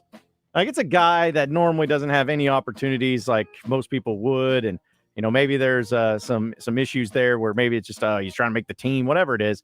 But the fact is that you had I guess it was Andrew Beck just be able to receive it when he didn't let the guy behind him. He's like, no, I got this. Takes off running and takes it to the house. I don't know if he'll ever have a better play than that in his career, but it's always really cool, and I always love seeing plays like that. So to me, the best of the weekend, or one of the best of the weekends for me, was seeing a fullback take it to the house the way he did. It was even more impressive because he didn't catch it cleanly. It actually hit the ground. He had to pick it up, and his response to that and running to the edge and really being able to outrun everybody. And it's not like he was moving super fast, but he was just able to get away from everybody. It was really impressive. Broke some tackles. Best to the Dolphins. They scored 70 points and had 700+ yards of offense in the game against the Broncos, and just really impressive on everything they were able to do. They scored 10 touchdowns, and Mike White even came in and threw a touchdown or two. And they put the backups in, and they were still just performing like everything was good, and they had a chance to put up even more points altogether, and they, by putting the backups in, they kind of shut it down a bit, but they were still able to score. Yeah, I love the fact that in one of my fantasy leagues, at least, I had Tua, so I had a great weekend on that time. But yeah, that was absurd, the amount of points that they scored. Another best of the weekend for me was, I know that the guys on the Zone, or I guess maybe Justin Acree, he didn't like the coaches going after some of the media members for all intents and purposes. Of course, Ryan Day being one of them, and also having a few of the guys, like in this particular case, Jake Dicker, which a lot of you probably don't even know who he is. He's the head coach of Washington State. Well, he was not too happy with College Game Day after they had a really good victory over Oregon State, and he let everybody know about it. Our team is greater than the sum of its parts. I saw a tweet again today. We got 0 5 stars, 0 4 stars. We got 0, right? But we're greater than the sum of our parts because of our connection and how we play and the buy-in that they have to their job. And I think it speaks volumes for 18 to 23-year-old young men to buy into that. It's not easy. And, I just told RJ and BJ to come back for year 6. This is why they came back. Okay, this is much on them and it is on us and what we're trying to create because of those guys and their leadership. So we're building something special. I think nationally there's a lot of noise out there. I mean, I caught something this morning. I was just watching Game Day. Corso comes on and he says, the No One Watches Bowl. and I don't really understand that. What's the merit once again?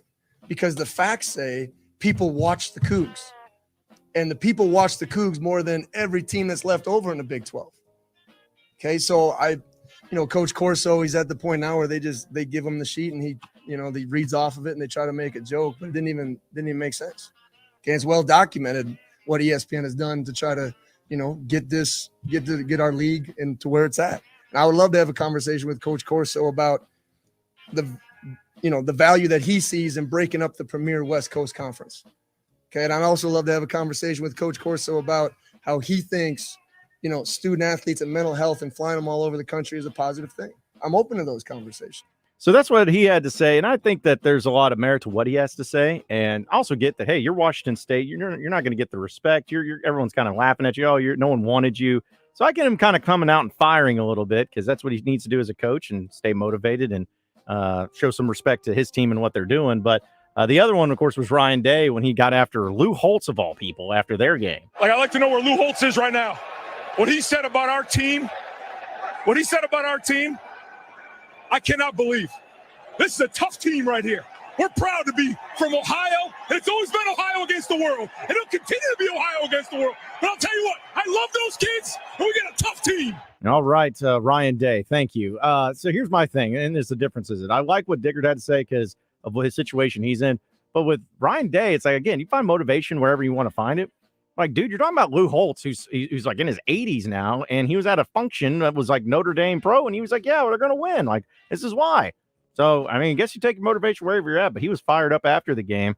Kind of almost sound like, well, what was that guy? It's like, old Colorado coach was like, it's a Big 12. Go play intramurals. Was it Dawkins was his last name or Hawkins, something like that? Dan Hawkins? Maybe. Something like that. Yeah, but it just gave me that kind of vibe where he was just fired up and he's just like, hey, it's Ohio. That's against world. Go play something else. He's fired up after a big win, but I like it when coaches find personal things to make it personal. It's even with the Oregon and Colorado deal too.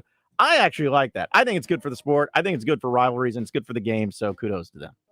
Best to Colts kicker Matt Gay. Now, here's a case where you do kick field goals and you come away with a win. He kicked 5 field goals overall, and 4 of them were 50-plus yards, including the game winner in overtime. So he was really feeling it with a few kicks, and that's NFL history, having 4 field goals, 50-plus yards. Yeah, that dude was a menace. You got to give a lot of kudos to the kicker when they make game-winning field goals, but to be consistent like that is also really impressive. Worst of the weekend for me, I was kind of going to go the opposite of you, Joe, with because the Broncos and in that game against the Dolphins, like the Dolphins deserve all the credit in the world, but if you're an NFL team, you can't let 70 points get scored on you, man. Then get beat by 50. Yeah, like you just and again, that's what I was telling Christian before the show. I was like, it'd be one thing if it was just a back and forth, no defense game. Like we've seen a lot of those games happen. Even then, it'd be a little bit absurd. But if it was like 70-63 or something like that, it makes it insane, but it's not bad. But when you get beat by 50, you get 70 scored on you. You have a coach that you went all in on, and it's his first year, and you got Russell Wilson. Like that should never happen in the pros. That should never happen in the NFL. I know crazy games happen, but I feel like if a team scores 40 points, it's insane. Or 50 points. I'm like, man, that's a clinic. 70 points in an NFL game. In an NFL game just cannot happen. Cannot happen. So I'm going opposite. The worst of the weekend for me was the Denver Broncos because that is just you just can't have that happen. Worst, Vikings clock management. They wasted about 20 seconds at the end of the game, and they could have clocked the ball, and it led to Kirk Cousins with a rush throw into the end zone with about 12 seconds left, and the interception was what ultimately ended the game. Now, they had just picked up a 4th and 5, 4th and 6. They could have gotten on the ball, clocked it, saved about 20 seconds. They would have been operating close to the end zone with like 32 seconds left in the game. And then that way, you have at least 3 more throws into the end zone to try to come away with a win. But when you let that clock tick, you get down to 12 seconds, you make that rush throw. Of course, if it doesn't have an interception there, you will have maybe another throw. But just the way that they wasted the clock there, it just led to a bad play, a rush bad play. So that was worse, one of the worst. And could have played out a different way where if the Vikings win the game, then the worst would have shifted to the other side. But it's just one of those cases of the result. Now, it's still being talked about as far as what happened at the end of the game from the Chargers standpoint, going for it on 4th down, but it worked out well enough for them to come away with a win. But the talking heads, they're still saying this is something that Brandon Staley, head coach of the Chargers, he needs to take a step back and take control of this and stop doing so much of this and being aggressive in times that you really don't need to be aggressive, because it could lead to you losing the game. In this case, it didn't happen, but in the past, it has happened where they went on to lose the game because of being overly aggressive. I think that there's kind of going into the worst of the week, and there was a lot of moments just in football in general of poor management down the stretch and down in the game. Like I felt like in that Clemson-Florida State game, I felt like Clemson was in control, and they had a chip shot missed field goal, which I felt so bad for that kicker. They had that inspirational story about him, unretiring from football, coming back. They had his family on video and everything, and just missed the field goal, which was brutal. But seeing the just decision making and the head scratching by Dabo at the end of the game, and some of the management there for the time was bad. But on top of that, which, I'm not saying that this is just so egregious, but it is something you just can't have in that Ohio State-Notre Dame game, which was a great game, defensive battle. But Notre Dame on the final 2 plays of the game only having 10 players on the field both times. I know it's chaotic, but man, it would have made a difference. I don't know, but it's just the fact that, it wouldn't hurt having another player out there on the field. And between that and even with Arkansas, in the timeout mismanagement, and there's just a lot of those issues too, where it just seemed like coaches or teams in general had some bad moments down the stretch, and especially with the game on the line and everything of just management, whether it's timeouts, whether it's clocks, whether it's personnel, whatever it was. Just a lot of bad moments that in football all around too. That definitely was gut-wrenching for Notre Dame to come down to the final play of the game that they had control of for the most part, and you lose the game on the final play with no time on the clock, and you allow them to run the ball in, which they were taking a big chance on running it in, because you get stopped there, the game is over. Yeah, that was, again, an incredible game that I think for everybody that was watching it, it was nice to see one that was a defensive battle. It's hated because I actually had everybody had Notre Dame Notre Dame. For Chris Shenop. Yeah, Chris had Ohio State. I actually didn't do too bad in my picks this week. The picks were fantastic for the most part. Yeah. Let's see, John, you had 10. Nathan had 12, or Chris had 12 out of 13. Wow. Nathan 9, and I had 7. So our totals now are 23 for you, 25 for me, 29 for Chris, 28 for Nathan. So which one did Chris miss? What was the one that he whiffed on then? Chargers, Vikings. Of all the ones too. Yeah. It's pretty sad. I had probably the best week I've had, and I'm still in last place, but then it's going to be a lot of time to make up for it. But actually with tell more people about Saracen and everything, but I did good on my betting this weekend at least. So even though my teams may not have won that I wanted to win, but still had some good betting there too. And another worst of the weekend, I'll throw this in just because it is frustrating to me. And I know if you're a fan, that's fine. Not hating on you. It's just for me personally. But it's just like Taylor Swift just ruined so much for me. Okay, I just want to watch the game. And I know it's a big deal. I'm not saying that it doesn't warrant being a big deal. I know the game wasn't great, but it's like I started getting updates, notifications about what Taylor Swift was doing with the Chiefs game. Everyone was talking about it. It was being tweeted about. I saw people that probably have never watched a football game in their life talking about the Taylor Swift thing, and now they become Chiefs fans because of this fact. I'm like, oh my goodness gracious, this is exactly the whole encompassing reason of why I hate stuff like this. But I guess for the NFL, it's probably great because, hey, you get people that normally wouldn't watch your games or normally wouldn't care about your teams. Suddenly, because Taylor Swift's involved, boom, there you go. Now you got some more eyeballs on your television sets and watching the Chiefs that you normally wouldn't. So it's a win-win. Be wondering when she's going to show up for the next game. Oh yeah, and it's going to be the topic. And then, and then if they break up, Joe, or whatever they are, I don't even know if they're actually together. They didn't even hold hands when they were walking out. But yeah, they didn't need to. Yeah, it's like no need to showcase everything for the camera. Yeah, but whatever they are, whenever it ends, it's going to be just a thing, man. And then if the Chiefs lose a game, like if they lose the next game, it's going to be because of that. If Travis Kelce has a bad game, it's going to be because of that. There's just, it's not going away anytime soon. It wasn't just a 1 week thing. It's going to continue on with the Taylor Swift watch with Travis Kelce there in Kansas City. So, but hey, when you're that big of a celebrity, that's what comes along with it. That's our best and worst of the weekend. We have more Reaction Monday presented by Fleet Management Services coming up. We'll get to more of your reactions. We also got some storylines we'll get to. As far as those phone calls and text messages, keep them coming at 501-661-1037. We got more Out of Bounds up next, so you better stay with us.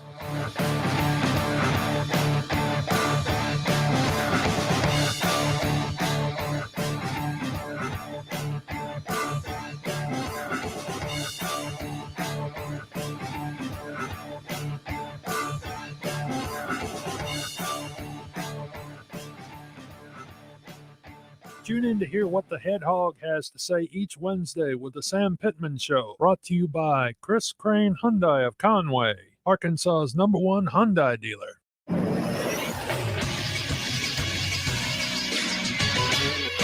This is Sports Center. Arkansas fell to LSU 34-31 Saturday night with the Tigers' game-winning drive lasting 5 minutes and leaving just 5 seconds left on the clock. After the game, Coach Sam Pittman talked about what he takes away from this game. There's a lot of positives. You believe you can win several games and things of that nature after a performance of tonight. We just got to clean up the penalties, like I said last week. But the effort has always been there this year. Arkansas will now turn their attention to Texas A&M in Arlington. Kickoff for that game is set for 11 a.m. The Dallas Cowboys fell to the Cardinals 28-16 to give Arizona their first win. The Cowboys committed 13 penalties in the game that set them back 107 yards. Next up for Dallas, they'll host the 1-2 New England Patriots. And there's a doubleheader on Monday Night Football again this week. First up, the Eagles will take on the Buccaneers on ABC at 6:15. Then the Rams will face the Bengals at 7:15 on ESPN. I'm Christian Weaver with the Buzz Radio Network. I know the last 3 years, people have got accustomed to paying sticker price for a brand new vehicle. Well, it's not that way anymore at Red River Ram. If you're looking for a new Ram truck, we've got heavy-duty four-wheel drive trucks starting at $49,500 or up to $12,000 off sticker price for a Cummins diesel. And we've got $11,000 off Ram 1500 Bighorn four-wheel drive trucks. If you want the best selection and the best buying experience, make that beautiful drive right here to Heber Springs. Now during Ram Power Days. The Grove Hunting Club, just a short hour away from Little Rock in Jefferson County. 12,000 acres of waterfowl hunting, a main and secondary lodge, along with 4 private cabins. Call 870-692-3221 or email grovehuntingclub@gmail.com. Football fans, tailgate season is here, which means it's time to score touchdowns and savings for your vehicle. At All About Tire and Brake Tire Pros, we offer incredible deals and service like your daddy used to get, with the financing options that fit your budget. With our team by your side, you'll get MVP service along with the traction and confidence you need to stay on the road. Visit us online today at allabouttireandbrake.com. All About Tire and Brake Tire Pros. Love the drive. This year, we considered hiring an ad agency to help with our marketing. They pitched impressive visuals and a script that was inspiring. And exotic animal mascots to help grab your attention. In the end, we just decided to tell it to you straight. Shelter Insurance has award-winning customer service at affordable rates. Plus, our local agents are there to help you understand what coverage you need. See Shelter Agent Paul Griffin in Monticello, Sam Eklund in Star City, or Kyle Stone in Pine Bluff. Justin Anker reminding you that if you want the job done right, then don't stress. Just go with the best. CertaPro Painters is your go-to painting company. You can get your free estimate scheduled at CertaPro.com. That's Certa with a C. Each CertaPro Painters business is independently owned and operated. People who are going to be responsible and people who are going to be accountable to you and your family to make sure your project gets done right. So if you've been thinking about sprucing up your home or business for the fall season that is almost upon us, you need to get CertaPro on the case. Use the company that I've used many times over the years. It is CertaPro Painters. You'll be happy you did. This is Pat Bradley for River City Flooring, where you can pick your payment. Get 0% interest for 12, 24, or 36 months. And River City Flooring in Maumelle is where you'll save 50% on all in-stock waterproof LVP flooring. And did you know River City Flooring carries cabinets? So stop in and let my friends at River City Flooring help you with your remodel. Kitchen, bath, living, dining, they do it all. Check out River City Flooring in Maumelle at their huge new showroom on Maumelle Boulevard just off 430. Arch Marine and G3 Boats have teamed up for the model year closeout sale. It's the biggest rebates of the year. Get $2,000 off G3 Sportsman boats or $3,000 off Bay 22 boats. Act now as these deals end September 30th. Your granddaddy trusted Arch Marine, so should you. Same great deals, all new location for Hoggs Meat Market in North Little Rock at 3901 JFK Boulevard. Call them today at 501-758 858-7700 for all their specials at Hoggs Meat Market, the steak people. You're listening to Out of Bounds with John Nabors and Joe Franklin. Arkansas right up on the football. 2nd down and 6. Dominion stays in at running back, but KJ's going to throw. Fade down the right sideline. Broden's in the back of the end zone. He caught the ball. Well, he didn't catch it, but they throw a flag. After further review, the result of the play is a touchdown. Yeah. Touchdown, Arkansas. On 103.7 The Buzz. It's a great time to get to Twin Peaks for happy hour, 2 to 7. Later, happy hour, 10 to close. Enjoy all the food and drink specials that go along with it. Get a lunch combo starting as low as $7.99. If you want to take some food to go, you can order online, curbside, or to go, courtesy of Postmates, DoorDash, and Uber Eats. Twin Peaks has plenty of seating inside and out, wall-to-wall TVs to see all the sports action. Couple of Monday night football games tonight. Get by Twin Peaks and watch the Monday night football games going on. The best place you could possibly watch for some good food, some good drinks, and scenic views. And at Twin Peaks, they have all the sporting action. So they're not only over the weekend tonight, but all throughout the week. Whatever it is you want to watch, Twin Peaks has it. Coming up this weekend, it's Canelo Alvarez taking on Jermell Charlo for the super middleweight championship. Now, Jermell Charlo is usually a junior middleweight at 154. He's moving up quite a bit in weight to fight Canelo Alvarez at 168. But should be a good fight with a clash of a couple of champs, and Twin Peaks will be the place to watch it. And they have all the combat sports there as well, boxing, MMA. It's Twin Peaks. Eats, drink, scenic views. It's a Reaction Monday presented by Fleet Management Services here on Out of Bounds. Appreciate everybody listening in this afternoon as we're going to have your Raise Your Hog update, get the chance to hear from Sam Pittman after the game as well as some of the players, and also Sam Pittman of some things he had to say during his press conference today as well. And again, there was some really great games from the football slate, whether it's NFL and also for the college landscape too. And we'll have some updates on that. But Arkansas, Texas A&M is going to be the next one for the Razorbacks. 11 a.m. in Arlington. A little breakfast down there at AT&T Stadium. I know people are going to be making that trek down there too. I'll be interested to see what the crowd looks like, just in general, like comparing it to other years. Because I don't know if A&M fans are overly happy, and I don't know if Razorback fans are overly happy, but they're still having the game, and there's still going to be plenty of people there. I'm just going to be curious what the attendance numbers looks like overall. It should be fine. It's usually a split crowd there, and it's a quick trip, easy trip for both teams to make it and the fan bases. Yeah, I mean, from Little Rock, was it 4.5 hours, something like that? Just get on 30 and don't stop, and you'll run right into it. So, but we're going to have a few of us down there. I know I'm going to be down there. I believe Trey Schapp, Randy Rainwater, David Basil. They're all going to be down there hanging out and doing a live show from on Friday. I knew I was going to call it something different because I wanted to call it Jack Wagons, and it's not that. That's a different place that I've been. Yeah, it's Boomer Jacks. Yeah, because there was a I don't know if it was from a show or something like that, but when I remember, I just kept wanting to call it Jack Wagons. But no, it's Boomer Jacks there in Arlington. So I know that Morning Mayhem, as well as Out of Bounds and the Drive Time, we're all going to have some fun down there too, and being a part of that. So looking forward to heading down to I had to call it Arlington. You can't call it Dallas. People get upset. It's Arlington. You got to go down there. But that's where the game is. But there'll be some getting around town and maybe making some trips to Dallas. Yeah, hanging around in that area. Well, because my argument is who plays at the AT&T Stadium in Arlington? The Dallas Cowboys. All right. So if they go by Dallas, then the rest of you can go by Dallas in there. But still, it's going to be great. The thing about them is they never have played in Dallas. They played in Irving before. Isn't that funny? Like, I mean, I know that's not, unique to Dallas because it's, it's like the New York Jets and the New York Giants. They play in New Jersey, which, has been problematic. That'd be kind of a fun thing. How many teams in the NFL actually don't play in the city that they're named after? I'd be curious to know how many of those are in there. We just named, I guess, 3. Right then and there. It's that, and then a lot of them don't have their facilities where they spend most of their time in the city. Yeah. Oh yeah, that's true. Because you have to have some land. You have to have some area to build those type facilities that they need. So that's why a lot of times you're not going to be in the city because there's not any land area for it. Yeah. Can't just really like blow up a whole thing in New York City and make it a facility for you there. Because, you know, some places like, you know, the Arizona Cardinals is not specific to a city, or New England Patriots. But, you know, I think there's probably a few more, though. They're just outside the city or in a suburb, or however you want to call it. You know, they're right there in a different spot. But, yeah, I know that the Cowboys and the Jets and the Giants are probably some of the more notable ones that are out there. I'll have to think about that. That's interesting. Let's go to Drew, who's in Searcy. What's up, Drew?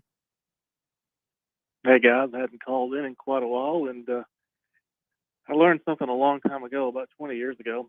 I did a small radio show for high school football, and I learned really quickly that the bandwagon fills up quickly, and the bandwagon empties out quickly. Does that.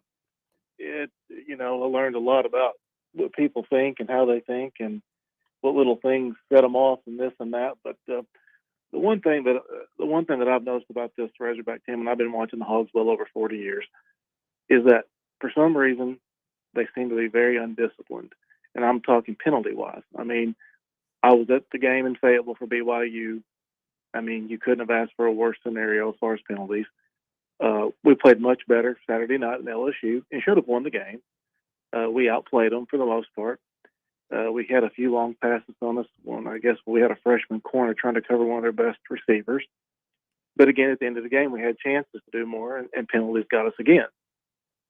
Realistically speaking, I don't know that anybody that's a really big Razorback fan was just super excited about the Sam Pittman hire. Now, after what Chad Morris left us, people were happy to get somebody else, obviously.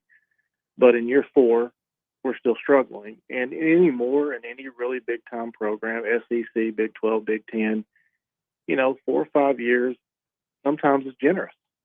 It's not fair, but it's generous.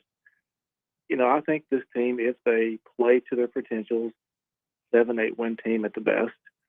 If we fold up and have a couple of bad games, we're, 3 to 5, we're 4 to 5 wins.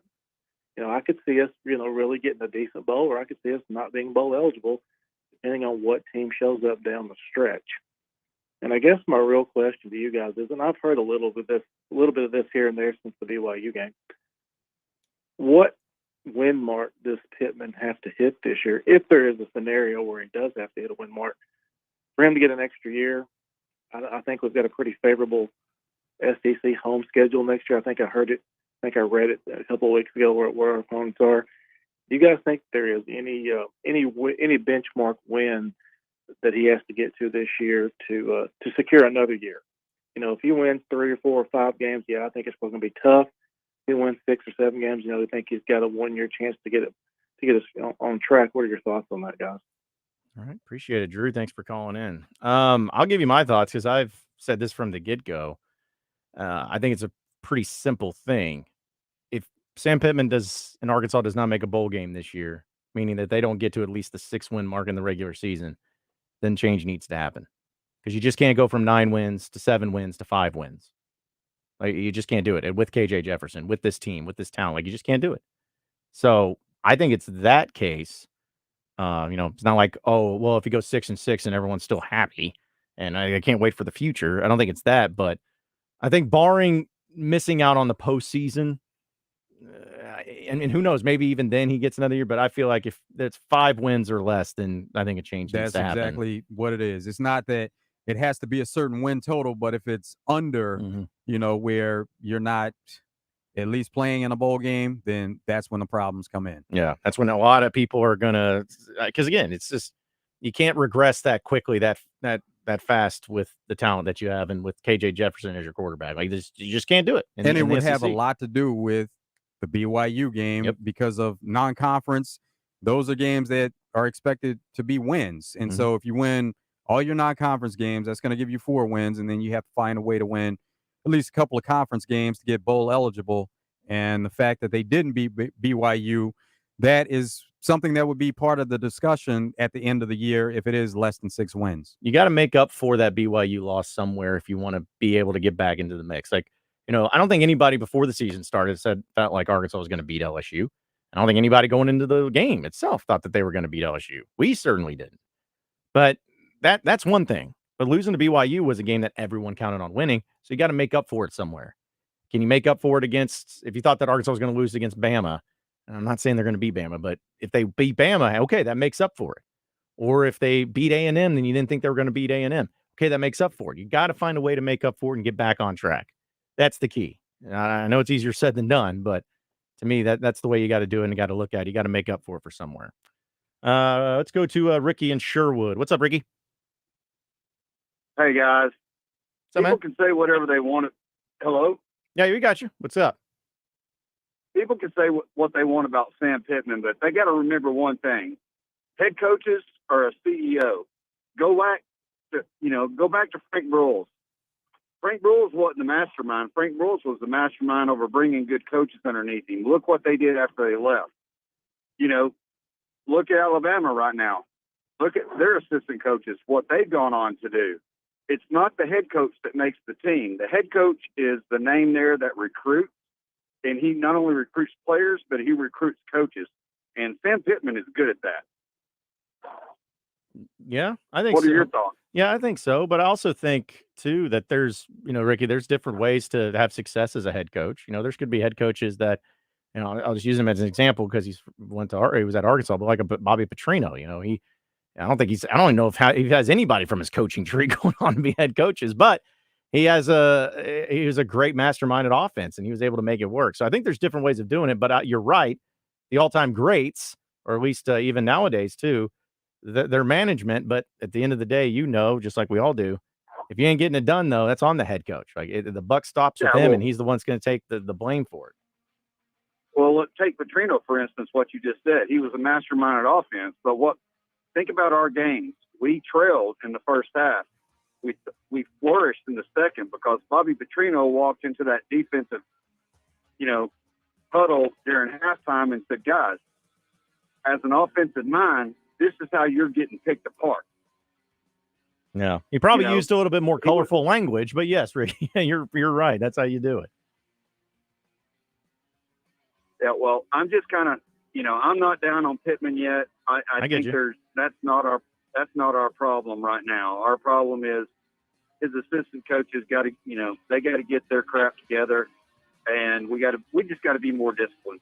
Hey, I agree with you on that one, Ricky. Hey, we appreciate your phone call. We're up against it. We got more Out of Bounds coming up next. Stay with us.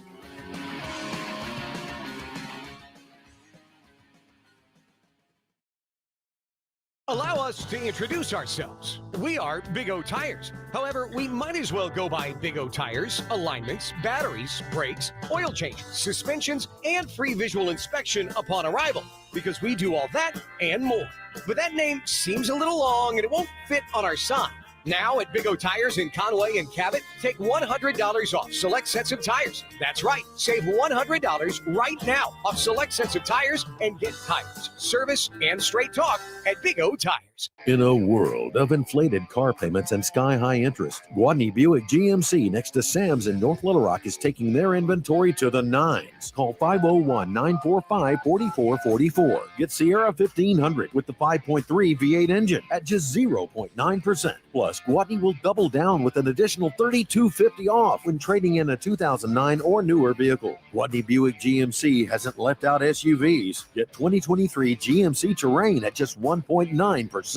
Or 2024 Buick Encore GX at just 2.9%. And if you haven't noticed, the holidays are coming. So why not get all the way to 2024 with no payments for the rest of the year? Guadney Buick GMC, 5700 Landers Road in North Little Rock. Call 501-945-4444. Guadney Buick GMC.com. GMC, we are professional grade. All offers with approved credit. Guadney for Buick, Guadney for GMC, Guadney for life.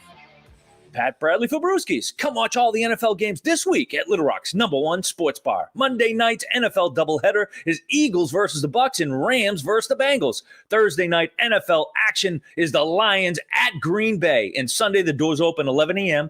with drink specials and gridiron brunch for a full slate of NFL games. Next Monday NFL, it's the Seahawks versus the Giants. For more info, check us out. BrewskisPubandGrub.com. Brewskis, your home for lunch, happy hour, and late night. Where can you find 16 cold beers on tap, the largest Irish whiskey selection in town, weekday happy hour, as well as college, pro, and even World Cup football games all on big screen TVs? Oh, and let's not forget the great food, great drinks, daily lunch specials, music on the weekends, and a private party room available with reservation. Well, of course it's Dugan's Pub, your favorite Irish pub in Little Rock since 2010. Dugan's Pub, downtown 3rd and Rock Street. Dugan'sPubLR.com. This is a special alert to all Americans who own a vehicle with less than 200,000 miles with an auto warranty about to expire or with no warranty coverage at all. Due to a decline in the economy, CarShield is announcing a low-cost month-to-month vehicle protection plan that is now available to the public to save any driver out-of-pocket expenses on future auto repairs. Call now to find out how you can pay almost nothing for covered auto repairs. Yes, you heard that correctly. Pay almost nothing for covered auto repairs. An open phone line has been established for all drivers to call for a free quick quote. Call 800-989-8906 now. Drivers who are covered will not have to pay for covered repairs again. This protection plan is at an all-time low. Additionally, drivers who activate this vehicle protection today will also receive free roadside assistance, free towing, and car rental options at no additional cost. Call us for your free quick quote today. 800-989-8906. That's 800-989-8906. What do you have to lose? Call 800-989-8906. Again, 800-989-8906. When it comes to bikes, here's what you want. Reliable, fast, and tough as nails. That's what you get at OCC. And after a crash, that's what you get at Rainwater, Holt, and Sexton. Paul Senior knows us. We're the Arkansas law firm motorcyclists have counted on for years. We work fast to get you the best results, and we're tough where it counts, fighting for you. Reliable, fast, tough as nails. These are the guys I'd call anywhere in the state. Dial 888-8888. Non-lawyer spokesperson. Responsible attorneys, Michael Rainwater, Bob Sexton. Fire up the grill this summer with the highest quality of meats from Hoggs Meat Market and their new location off JFK Boulevard in North Little Rock. Hoggs Meat Market, the steak people. You're listening to Out of Bounds with John Nabors and Joe Franklin. Hey! Turn that damn jukebox on 103.7 The Buzz.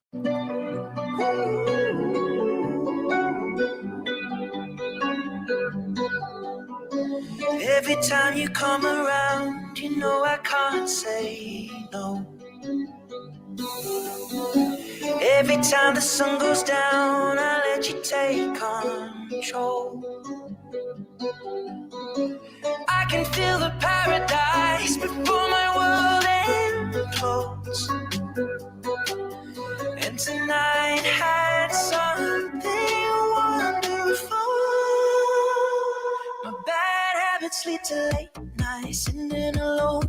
Conversations. Reaction Monday here on Out of Bounds, folks. And we know people have been pretty upset, pretty disappointed with the way that the game ended against Arkansas and LSU.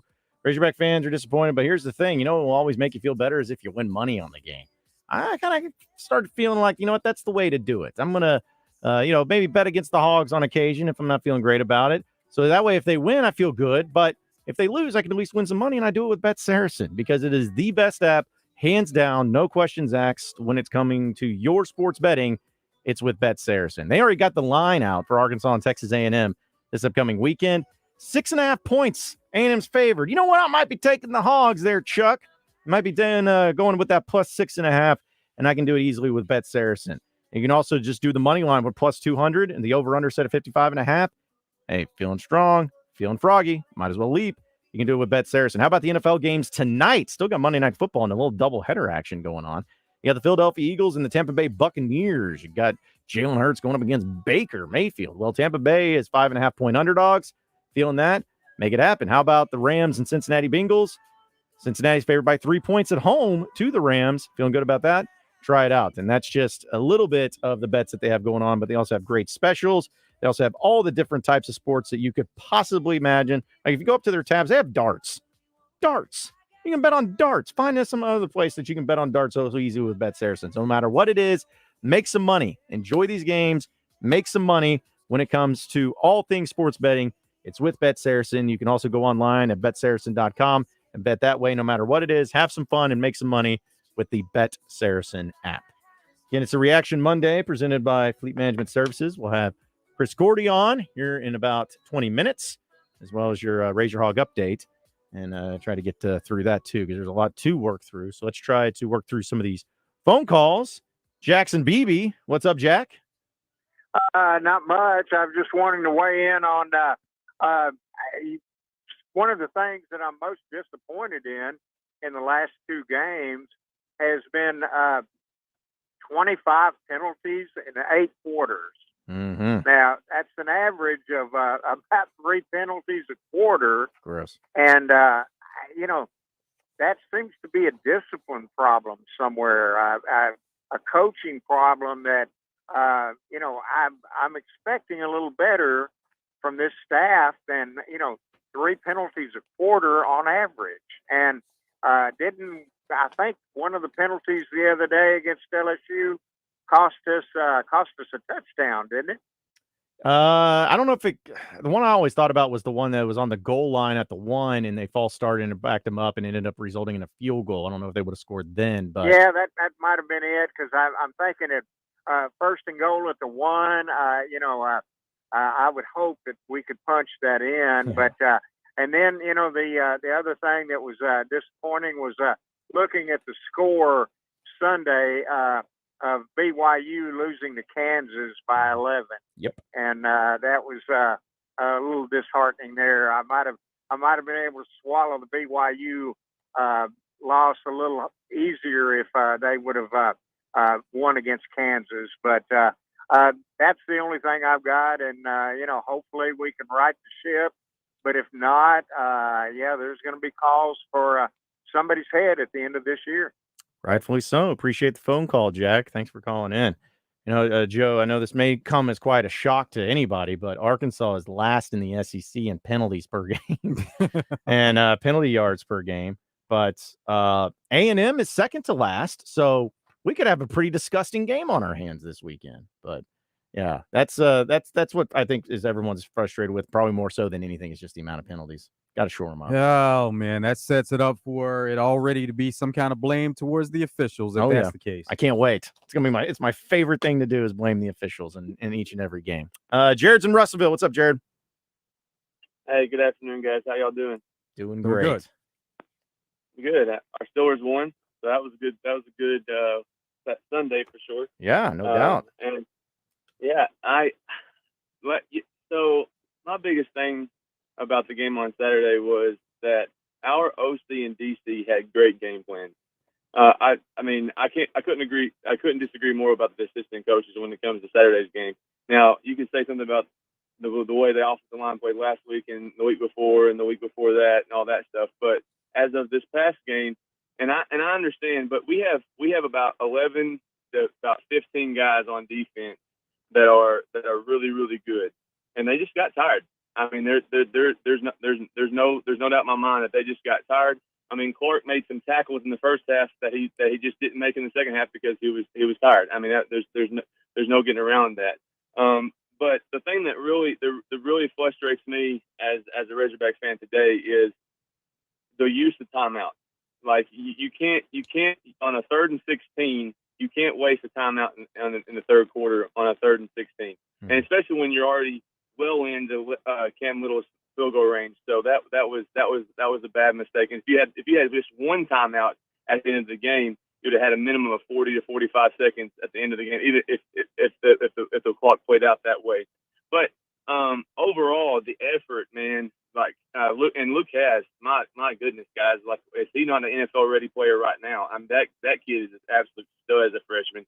I told my after the first game, I told my group guys that I talked to every during each game. I said that guy is going to win the I don't know what the tight end award is, but he will win it by the time he ends his career at Arkansas.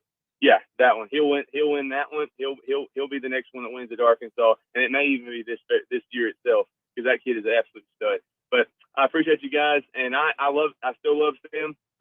But he does need to make some steps in his game management because it's really costing us ball games. And I'll hang up and listen. God bless. Appreciate it, Jared. Thanks for calling in, man. Yeah, I think everybody's on board, at least with Luke Has, man. That guy's incredible. And it's just isn't it nice to have a tight end again at Arkansas? It just feels like it fits, Like they always had a good tight end, no matter what.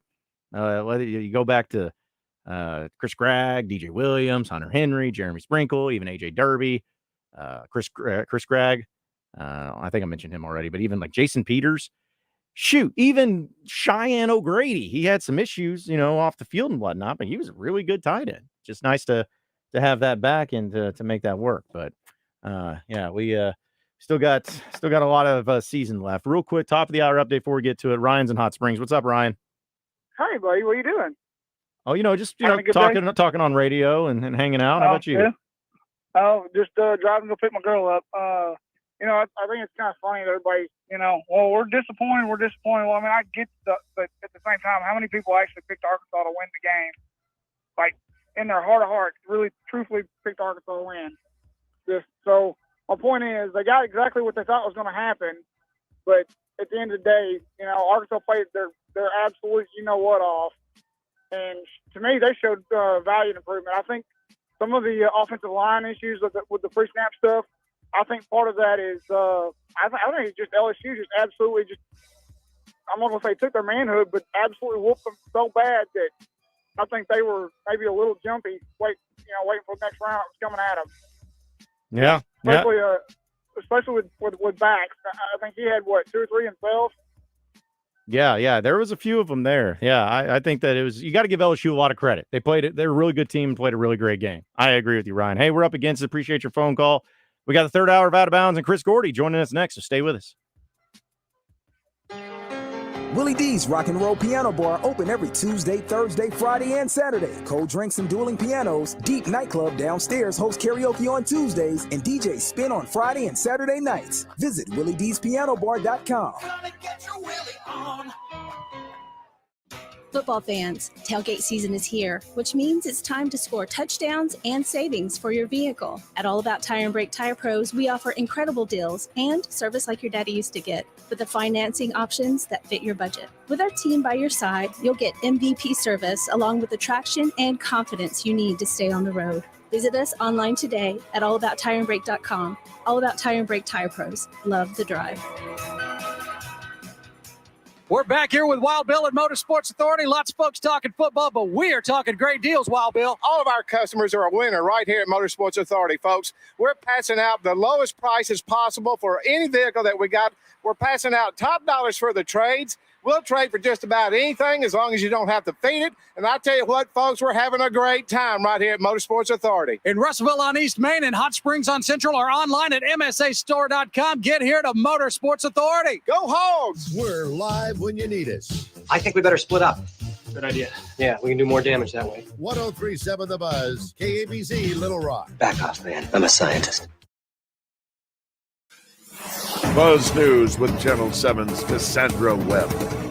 Police in Pine Bluff are searching for a man considered armed and dangerous. This comes after a Sunday afternoon shooting on Belmore Drive that left one woman dead and one man in critical condition. Police say they found a 30-year-old man and a 33-year-old woman in a black car with its engine running. Both had been shot. They were taken to the hospital, but the woman died of her injuries. Police are now searching for 24-year-old Donovan Cuthbertson of Gould. He's wanted for capital murder and battery, and again, should be considered armed and dangerous. If you have any information, call Pine Bluff Police. Happening this morning, the Central Arkansas Development Council will host a public hearing to talk about what communities in Central Arkansas need improvement. The findings will be used to address those areas identified through partnerships and programs. The public is encouraged to attend and voice your questions and concerns. The meeting is held this morning at 10 a.m. in the McMath Library at 2100 John Barrow Road. From the Channel 7 Newsroom, I'm Cassandra Webb.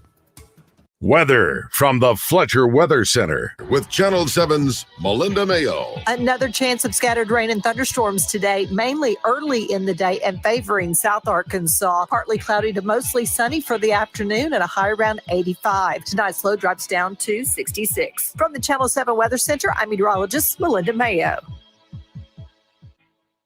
Fletcher Dodge wants to buy your car. We'll buy any make or model, and we'll pay you more than anyone else. Please turn your old car into cash at Fletcher Dodge in Sherwood. Roger Scott for Alcoa Community Federal Credit Union and their Casasa checking accounts. With Casasa, earn up to 6% APY, cash rewards with no minimum balance, and refunds on ATM fees. Stop by Alcoa's new branch in Sheridan and open a free Casasa checking account or apply securely online at alcoacommunityfcu.org.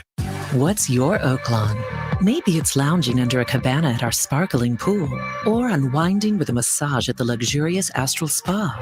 It could be dining in elegance, then hitting the casino for fun and high fives. And while you're here, you could explore thermal spas, dining and shopping on Bathhouse Row in Hot Springs National Park, just steps away from the resort. Discover your Oaklawn. Make reservations today at oaklawn.com. Gambling problem? Call 1-800-522-4700. Gwatney Chevrolet in Jacksonville is going beyond the competition to change your current vehicle situation with Gwatney's exclusive loan and lease termination program. I need your current payment, your keys, and your signature. Call 501-982-2102 and say hasta la vista to your current ride and payment with the help of Gwatney's loan and lease termination program, regardless of your current financial situation. I swear I will approve everyone. Rates as low as 0% on new Chevrolets. Trade now and terminate your payments until 2024. Get to Gwatney now! The loan and lease termination program is this month only at Gwatney Chevrolet, 1301 TPY Drive in Jacksonville. Call 501-982-2102. GwatneyChevrolet.com.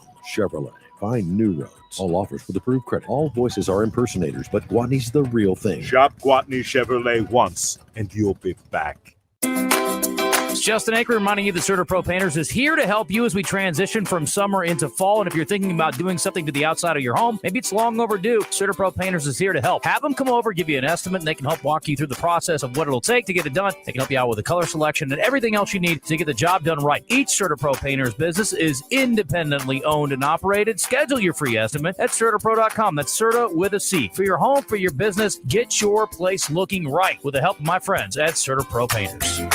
Honey, I have asked you for months to clean out the attic and garage, and it is still not done. But I don't have a trailer to haul off all this junk. Just call Minibins. They have roll-off dumpsters that will fit right in the driveway, and they will haul it off for a low flat rate. Call them at 501-352-6464 or visit them on the web at minibins.net. Wow, I had no idea. I'm going to give them a call right now. And you should too. Give Minibins a call today at 501-352-6464 or visit them online at minibins.net. Hi, I'm Rick Pennington of Lions Drug. We have great news. Generic Cialis is now available at a huge savings. We have Tadalafil, the FDA-approved generic of Cialis, in a 20-milligram tablet at a savings of up to 80%. We have the 5-milligram daily tablets for less than $3 a pill. Lions Drug continues to be your go-to pharmacy for men's health. What are you waiting for? Call us today at 844-676-2247. At the Home Depot, Saturdays are about two things. Easy cleanup with the Ryobi 18-volt ONE+ Whisper Series leaf blower and football. That's right, Reese Davis. With variable speed, it has the power for when you really need it and just the right amount when you don't. And the ONE+ battery platform means you go from yard work to DIY in just a click, so you can get projects done faster. Which means more time for football. For football. Upgrade your Saturday with Ryobi and the Home Depot. How doers get more done. Get in zone, AutoZone. Welcome to AutoZone. What are you working on today? I think my battery's dead. With free battery testing and charging, we can help you get back on the road. Get in zone. So what if I need a new one? No problem. We have the right battery for your car, starting at only $89.99. Get in zone. And what about my old battery? We can recycle it right here at America's #1 battery destination. Get in zone, AutoZone. Restrictions apply. Live from the Hoggs Meat Market Studios, this is Out of Bounds. 4 seconds to play in the game. Down a field goal, desperation time. Jefferson back to throw. He's going to hurl it, heave it as far as he can, down deep in LSU territory. The pass is incomplete. Intercepted, as a matter of fact. and LSU has won the football game.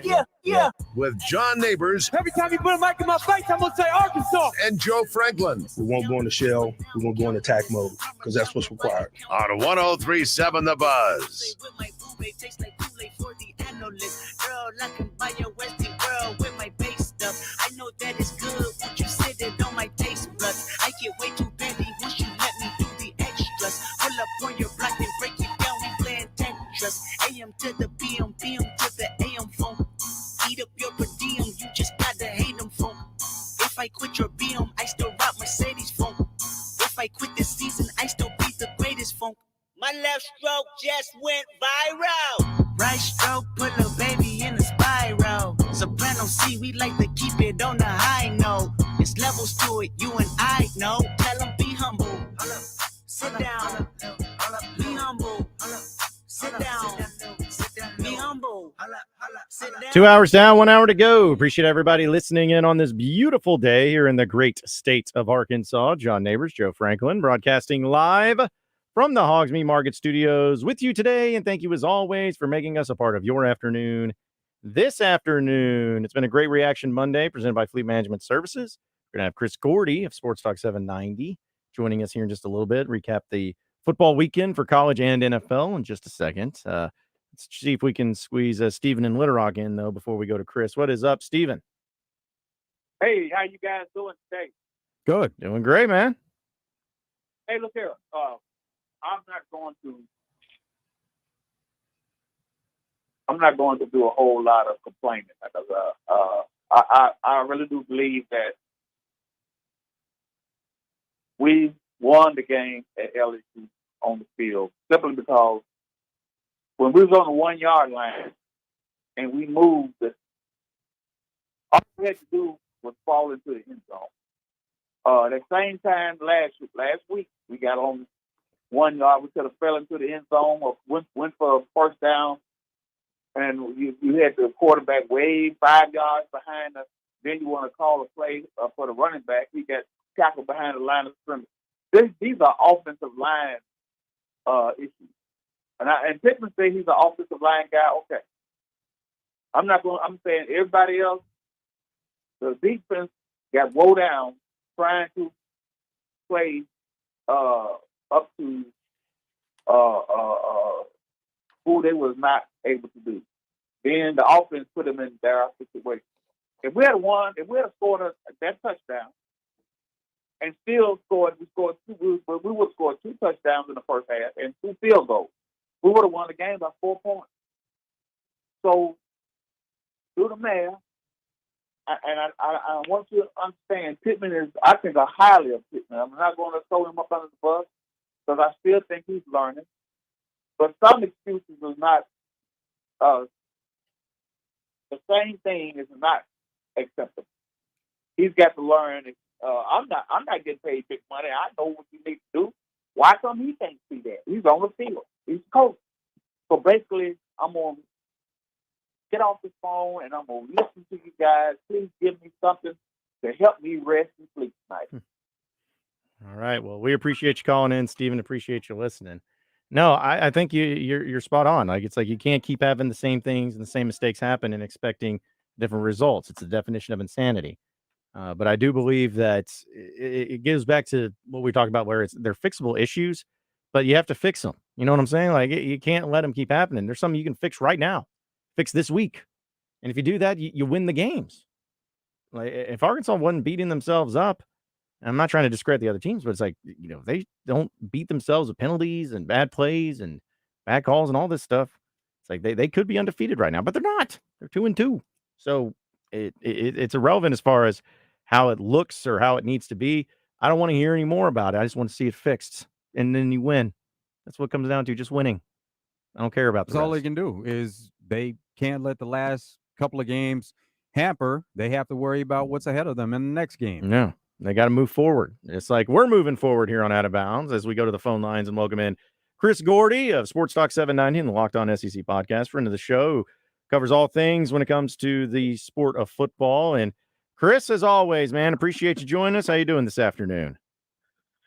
I'm good, guys. Yeah, I was in Baton Rouge over the weekend. Got to see got to see that one play out firsthand, and who knew? Arkansas and LSU in a close 3-point game. That's how these things have gone the last couple of years. Yeah, it was a crazy one. Hey, speaking of, since you went down there, what was it like? Was the atmosphere incredible? Because I was watching on TV, obviously, and what was the vibe, the atmosphere, the weather? Like, what was the whole thing like being down there?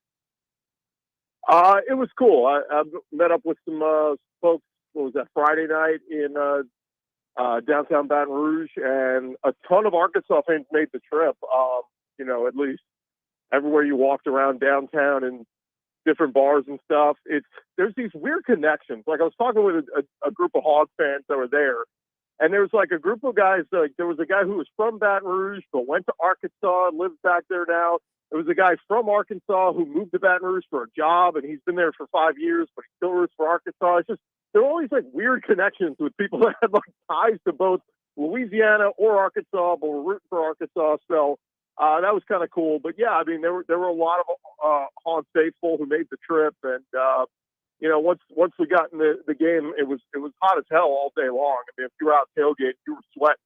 And luckily, about 20 minutes after kickoff, the sun kind of settled in, and it settled down from there. But yeah, I mean, it was packed. I think they announced 99,000 fans in attendance, and it got loud. And that's why Arkansas, we talked about the penalties last week, but the penalties were a lot of them were self-induced again. And the false starts, I think you attribute to the Tiger Stadium crowd and just movement up front. And fortunately for Arkansas, it didn't seem to hurt them. It was like 2nd and 18, and KJ still would find a way to convert the down and keep the drive alive. So, but it was a great environment. And honestly, look, if you take fandom out of it, it was just a great football game. I mean, a back and forth, I score, you answer kind of thing, and went down to the last minute. So, just from that standpoint, it was a classic SEC game. It's just, unfortunately for Arkansas, when you really wanted to get that bad taste out of your mouth from BYU, another loss stings. But I saw David Basil up there, and he even said, he's like, look, I was impressed. I was happy with what I saw. It sucks they lost, but if you're a Hoggs fan, you had to be encouraged with what you saw, because they didn't hang their heads after the BYU loss. They went out there and played their butts off. One of the big stories going into this game was two quarterbacks and how good they are. Jaden Daniels, KJ Jefferson. How would you assess the quarterback play from this game that kind of went back and forth and had some really explosive offensive plays? Well, I've said all year, I think that LSU, this is a team built around their offense. And I've said if LSU wants to get where they want to go, it's going to be with their offense, averaging 30-plus points a game. That's what it's going to take. Like, if they want to go to Tuscaloosa in a few weeks and beat Alabama, you got to go score. I expect more of the same this week at Ole Miss. I think it's going to be a score fest. Last one with the ball wins. But it's amazing what Jaden Daniels has done. Like, early in that game on Saturday, he was off. I mean, there were passes being thrown at guys' feet. The interception was just a bad read. It was a great play by Dwight McLaughlin. But after that, he settled down, and you guys saw it. I mean, consecutive touchdown drives. LSU scoring every possession in the second half. Every possession in the second half resulted in a touchdown, except for the last one, which was the game-winning field goal. So, very impressive LSU's offense. They lead the SEC in total, passing yards, total yards. Jaden leads the SEC in passing. I think he's 16th in rushing in the SEC. So, very impressed with LSU's offense, and that's going to be their bread and butter. For KJ, I thought it was a nice game for him. I mean, those big plays to Luke Haas, I think, is very encouraging. That guy's going to be a stud for the next years, couple years to come. Crazy that he's a true freshman, but I was a little bit disappointed in Arkansas's defense. Though I thought with the guys they got up front, I thought this would be a game where they'd be able to contain Jaden a little bit, get some sacks, but they just couldn't get off the field in that second half, and so. But KJ definitely impressed me. If we're being real, the Western Carolina game, the Kent State game, it was clunky. The offense just didn't feel good, and part of it has been Rocket being out, and maybe the run game decent, but not overwhelming. I thought that was one of KJ's better games I've seen him play. And again, the turnovers, you got to fix that. But just keeping your team in a game and coming down to the wire. I was really impressed, and I expect them to keep playing with that effort. You're facing an A&M team this week with a backup quarterback. Max Johnson is good. He looked good in the second half against Auburn, but this is a game, if I'm Arkansas, I expect to win because if KJ plays like that this week, they should win. Well, speaking of another game in the SEC, I know everyone was looking forward to this past weekend, Alabama and Ole Miss. Now, Alabama ended up winning 24-10. But is there anything really you can take from that game? Because I looked at it, I was like, man, this Alabama offense looks terrible, but also their defense is really good, but they did enough to win. Just what did you make of that matchup itself? And did you really come away from it learning anything more about Alabama or more about Ole Miss?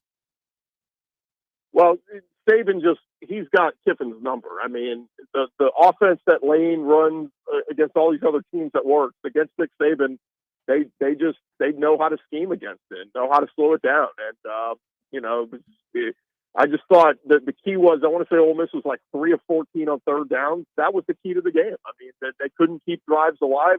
The awful interception from Jackson Dart when they were driving, I mean, that just was a terrible throw that I know he'd like to have back. On the flip side, Alabama's offense did just enough.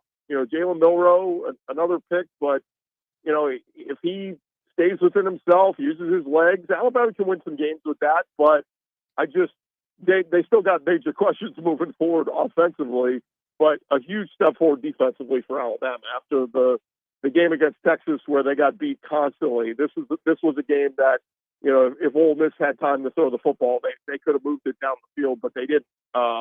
Alabama got after it. Dallas Turner had a couple sacks, and that looked more like the Alabama defense that we were expecting coming into this year. So it certainly is a nice win for Alabama, but I don't know if it solves all their problems moving forward. In other words, I've read a couple articles today. Bama's back. They're going to run the table. Like, let's pump the brakes on that. Bama's still got a lot of problems, a lot of inconsistencies, particularly on offense, but certainly celebrate the win. And now how does Lane Kiffin and Ole Miss respond? Because we saw them do this a year ago. It was fool's gold. They started the season off 6-0, 7-0. They blow a halftime lead to LSU. They lose that game in Baton Rouge. And then suddenly it was loss, and it started to mount up. I'll be curious to see how Ole Miss responds this week with LSU coming in. Because if they lose this one, man, it feels like those folks in Oxford will start getting restless. And, I've said it since he's been there. I don't think Lane Kiffin will ever win a championship at Ole Miss. I think there's a ceiling there. And we'll see if he gets the wandering eye again, if he thinks about maybe moving on to somewhere else. Chris, let's take a look back at A&M versus Auburn, and then your early thoughts on Arkansas A&M happen to be playing each other next. Yeah, Arkansas's defense is really, really good. People overreacted to what Miami did to them. What was it, 48 points? But outside of that, their other 3 games they've allowed, I think, 3 points, 10 points, 3 points, something like that. Look, Hugh Freeze does not have the weapons that he needs. Peyton Thorne has been a big dud. The Michigan State transfer coming in, he has not been good. But to hold a Hugh Freeze offense down like that was pretty damn impressive. And so, look, the Aggies, they got 4- and 5-star guys all over that defense. They just haven't used them right. And we saw that in the Miami game. They were out of position. They gave up huge plays. That looked more like what A&M was supposed to be this past weekend against Auburn. So, again, that's why I say, like, if KJ comes in and Arkansas is able to run the football and KJ is completing throws down the field and falling forward and hard to tackle, Arkansas's got a chance. But, yeah, this defensive front for A&M is much better than maybe some folks were giving them credit for. So it was a nice win, at home against Auburn. I kind of predicted it last week. It was trending towards Auburn is not there yet. It kind of felt like the Aggies were gonna roll them, and they did. But still, it was a close game at halftime. I mean, it took them in the second half to finally wake up. And Max Johnson was kind of like a shot in the arm. Connor Wegman didn't do a whole lot in the first half, and Max Johnson came in and just let it fly. And they completed some big passes. He threw a couple touchdowns. So, he can run the offense. It's Bobby Petrino. It's a very quarterback-friendly offense. But, again, I think, it does behoove the Hogs, saying, look, as good as Connor Wegman was the first few weeks, if you gave him the option, would you rather go up against a backup quarterback? Sure, let's take our chances against Max Johnson. So that's why I say this is a big game for both sides. For A&M, their hopes are still that they can win an SEC West title and get to Atlanta. And for Arkansas, it's we need to stop the bleeding. We got to stop this losing streak because, as you guys know, with Ole Miss on the horizon, I mean, this could be 3 losses, 4 losses in a row before you know it. So a big game. But my early, just kind of looking at it, I would lean pick them right here. But I think Arkansas's got a chance if they play their game. How does that change for A&M depending on what quarterback takes the field, if it is Connor Wegman or Max Johnson? Yeah, I mean, it changes things. Wegman was off to an incredible start. I mean, they've got weapons everywhere. Evan Stewart, Noah, I think it's Noah Thomas. I mean, they got tons of different weapons. Anaya Smith, obviously, him being back and being healthy. And then the running backs. They've got Amari Daniels. They've got all these little pieces that they're going to throw at you. And these are all highly touted recruits. 4 or 5 star recruits that can at any moment play like a 4 or 5 star recruit. So it's going to be a challenge, but yeah, again, I think it plays in Arkansas's favor a little bit because Max Johnson is a backup quarterback. He has had a chance to win the starting job the last couple of years, and for different reasons, he's found himself as the backup. And so, this plays in Arkansas's favor, but he can still execute the offense. So, that's going to be the tough part is weapons everywhere. I think this is where a pass rush, Arkansas's got to, I would find ways to blitz, put some pressure on Max, and make him have to throw the ball before he wants to. Speaking with Chris Gordy of Sports Talk 790 down in Houston and of the Locked On SEC podcast here on Out of Bounds. So, Gordy, I do want to shift a little bit since it is a great weekend for the NFL and the Houston Texans with their new quarterback, CJ Stroud. Nice little victory there over the weekend. Just how are people feeling down there in Houston and knowing that, there's always this uncertainty about rookie quarterbacks, but Stroud is certainly looking the part so far. Yeah, they're excited. It was kind of ironic on a week where Anthony Richardson and Bryce Young were both hurt and didn't play. CJ Stroud was the only rookie to play, and he had his best game yet. So it's so weird because they've got tons of injuries on the offensive line. Jacksonville was the pick of the AFC South. Everybody was expecting them to, they just made that playoff run. The Trevor Lawrence and that crew, they're going to make another playoff run this year, easily win the division. But I think D'Amico Ryan sent a big message.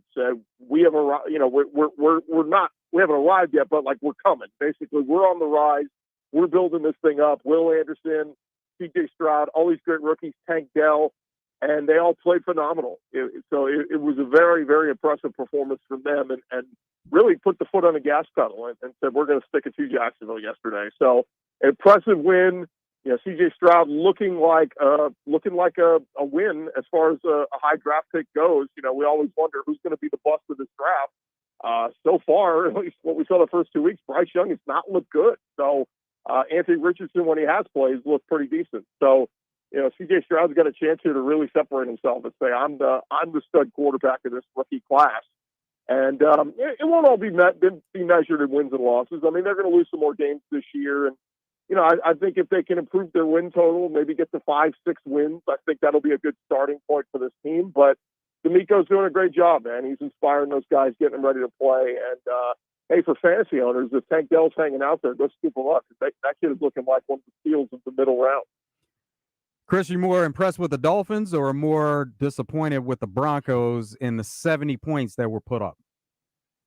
So I'm a Saints fan, and I've always been a big Sean Payton fan. But my God, that is horrendous. I mean, it is looking like all the talk last year about Nathaniel Hackett and he ruined Russell Wilson. No, Russell Wilson ruined himself, and he still ruined himself. He's a bad quarterback. I don't know what happened to him. When I hear him talk at a podium, I just cringe now. It's like nails on a chalkboard. I don't know what happened there in Denver, but that's a mess. Vance Joseph might as well just start packing his things now because I don't think he lasts until the end of the year. And Sean Payton, for all the pride he has as a one-time Super Bowl winning coach, he is racking up loss after loss on his resume now and ruining his overall head coaching record. So that thing is a mess. But yeah, how can you not be impressed with Miami? The Tyreek Hill with Tua, that marriage has just been phenomenal, along with the head coach Mike McDaniel. Miami is going to be a problem. They're going to be a problem in the AFC East for a lot of folks, and it'll be interesting to see how it plays out with them in Buffalo and New England. We'll see what they are, but yeah, how can you not be impressed with Miami? And, it made me resonate my decision to bench Joe Burrow and start Tua yesterday in fantasy. That was helpful. Well, for what you go, Gordy, I got a question for you. What do you think has been a bigger deal for the respective sport? Deion Sanders being in college football or Taylor Swift now being a part of the NFL? It's amazing. The last 24 hours, T Swift has taken the sports world by storm. I mean, my wife was literally up all last night watching every TikTok video she could find of Taylor Swift at the Chiefs game. So it's amazing. If you know a girl between the ages of 18 and 40, this is the biggest story in sports. I still think Deion, like from a national perspective, still leads Sports Center, every week, and is still one of the big topics. And obviously playing USC is the big one. But T Swift has got the nation's attention right now, no doubt. Yeah, it's almost absurd, but it's not surprising because that's just the way it goes sometimes. But hey, Gordy, as always, man, we appreciate you joining us. Have a great week, man, and enjoy the football weekend. All right. Yeah, man, go Hogs, bounce back, get a win. Yeah, I think everybody's on board with that and hoping that's the case. That's Chris Gordy from Sports Talk 790 there in Houston in the Locked On SEC podcast. We will take a commercial break. When we come back, we'll have your Razor Hog update presented by True Service. And keep it moving here on Reaction Monday, presented by Fleet Management Services on Out of Bounds. So stay with us.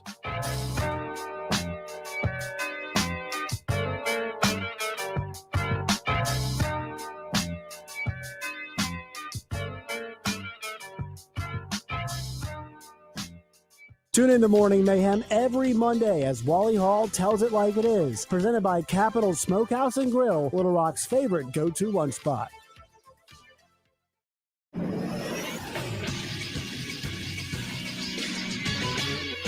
This is Sports Center. Arkansas fell to LSU 34-31 Saturday night with the Tigers' game-winning drive lasting 5 minutes and leaving just 5 seconds left on the clock. After the game, Coach Sam Pittman talked about what he takes away from this game. There's a lot of positives. You believe you can win several games and things of that nature after a performance of tonight. We just got to clean up the penalties, like I said last week. But the effort has always been there this year. Arkansas will now turn their attention to Texas A&M in Arlington. Kickoff for that game is set for 11 a.m. The Dallas Cowboys fell to the Cardinals 28-16 to give Arizona their first win. The Cowboys committed 13 penalties in the game that set them back 107 yards. Next up for Dallas, they'll host the 1-2 New England Patriots. And there's a doubleheader on Monday Night Football again this week. First up, the Eagles will take on the Buccaneers on ABC at 6:15. Then the Rams will face the Bengals at 7:15 on ESPN. I'm Christian Weaver with the Buzz Radio Network. Ladies and gentlemen, the rumors are true. Your favorite sports bar is coming to North Little Rock. Brewski's is proud to announce a second location is coming to the Lakewood Shopping Center, and it won't be too long where you can get the same great pub grub, happy hour specials, and late night fun when it comes to North Little Rock. Voted the #1 sports bar in Little Rock for the last 4 years to catch all the games all year long. Get ready, North Little Rock. Brewski's North is coming soon. Brewski's, you're home for lunch, happy hour, and late night. Edgar Award-winning author and Arkansas native E.Y. Craner joins the zone every Tuesday courtesy of Jackalope Cycling. Jackalope Cycling in Russellville is there with bike rentals and service, camping gear, fishing accessories, whatever gets you excited about the outdoors. E.Y. Craner Tuesday in the Zone, brought to you by Jackalope Cycling. Check them out online at jackalopecycling.com. Need a new tractor, zero-turn mower, maybe even a new utility vehicle? River Valley Tractor has you covered. With Kubota equipment from River Valley Tractor, you'll find tractors that are rated #1 in owner experience to take on your toughest jobs with ease. Find them today at rivervalleytractor.com. Work smarter, not harder this year with River Valley Tractor. River Valley Tractor, closer than you think. Have you gone all summer long and you've had pain in your knees, your back, your hips, maybe even your shoulder? Well, why don't you try to get rid of that pain? Hey, everybody, it's RJ Hawk. I've been talking about QC Kinetics now for quite some time, and I've got friends, family members across the country that are using QC Kinetics right now, and it is changing their life. And the best part? No drugs, no surgery, no downtime. Think about that for a minute. And people are feeling like they're self again with no pain. QC Kinetics doesn't just mask the pain. These treatments go to the very root of the problem, using concentrated healing properties in your own body to go directly to those joints and restore and repair those damaged tissues. Listen, life is about motion, and QC Kinetics is giving people their lives back with these all-natural treatments. Call QC Kinetics today for a free consultation. 501-222-8440. 501-222-8440. That's 501-222-8440. David Dunn here with Central Arkansas Truck and Trailer. We're the area's largest and highest-rated independent diesel repair facility for all makes and models, from transmissions and brakes to suspensions and engine repair. If you're tired of high dealership prices and long wait times, come see what family-owned and locally operated really means. Expert technicians and the latest computer diagnostics will get your equipment back on the road fast. Take the England exit on I-440 to Central Arkansas Truck and Trailer. 568-2185. That's Central Arkansas Truck and Trailer. We're back with Wild Bill at Motorsports Authority. Great selection here on the left, but what about my trade-in, Wild Bill? We'll trade for just about anything as long as you don't have to feed it. We'll put top dollar in that trade. I'm getting country fried crazy during this sale right now, and I'll tell you what, folks, it's a lot of fun to do business with us. So if you're wanting top dollar for your trade, you need to come see us. You can check out the complete selection online at msastore.com. Better yet, come see us in Russellville on East Main, in Hot Springs on Central. You better get down here to Motorsports Authority. Touchdown! Make your tailgate the party of the parking lot by getting the best meats in all of Arkansas at Hoggs Meat Market, the steak people. You're listening to Out of Bounds with John Nabors and Joe Franklin. Hey! Turn that damn jukebox on 103.7 The Buzz.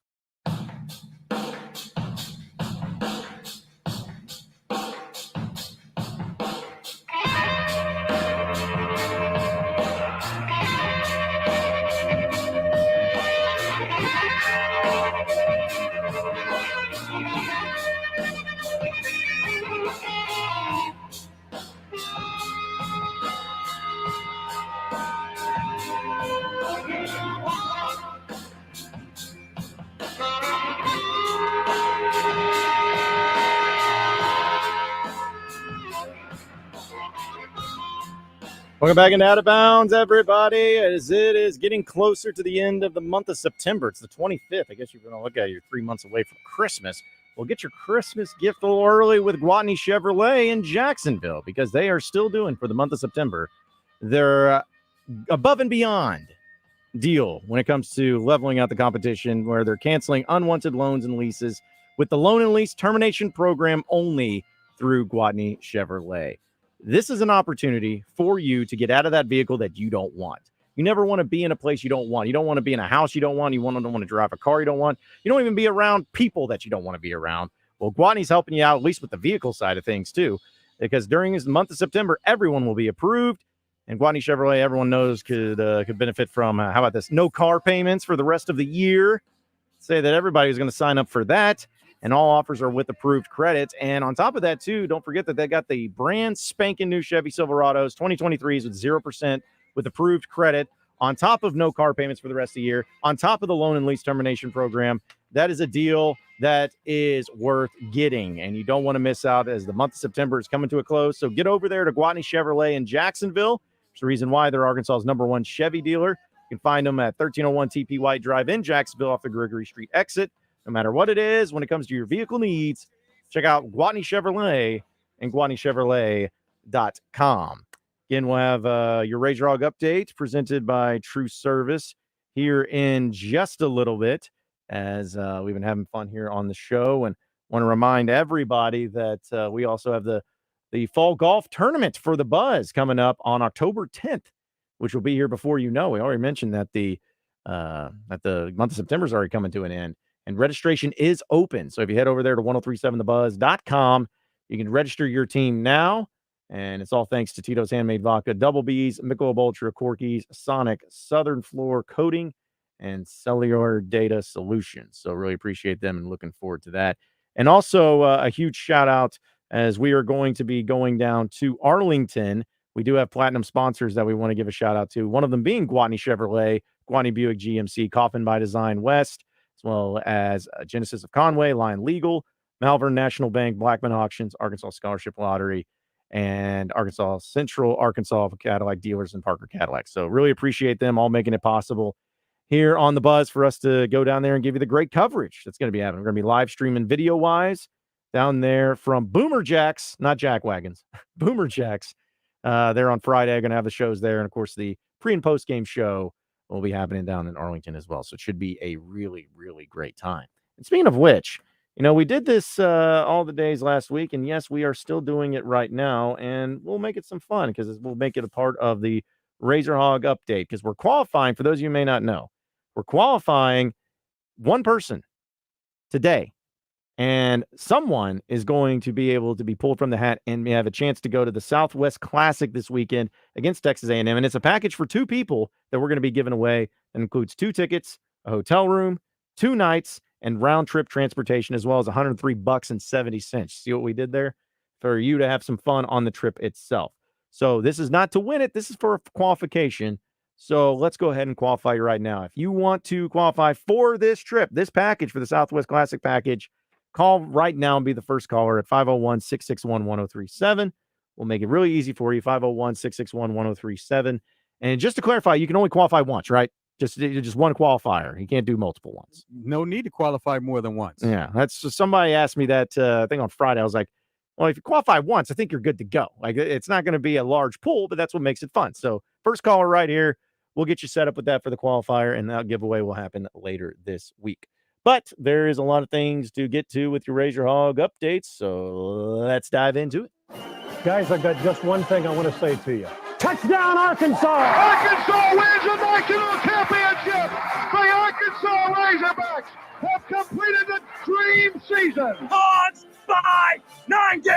This is your Razor Hog Update on Out of Bounds, presented by True Service Community Federal Credit Union, where they offer new mortgage loans, refinancing, auto loans, and small business loans. Online at trueservice.net. All right, so for your Razor Hog update, Sam Pittman recaps the loss to LSU over the weekend. I felt like it was going to be a defensive game. I thought we could change coverages enough and I thought we could get some pressure, which I felt like we did early in the first half. And then, they did a really good job of blocking up our rush, and he was on. And a lot of times he didn't have to be on because we weren't covering him very good. And that's going to happen every now and then, but it happened too many times for us to win tonight. But I was a little surprised. And then the way that we came back and, we had some self-inflicted 5-yard penalties, 10-5 twice, and still to go down and score. That was really good resiliency for the line or for the offense, even though they made the mistakes to put us in that situation.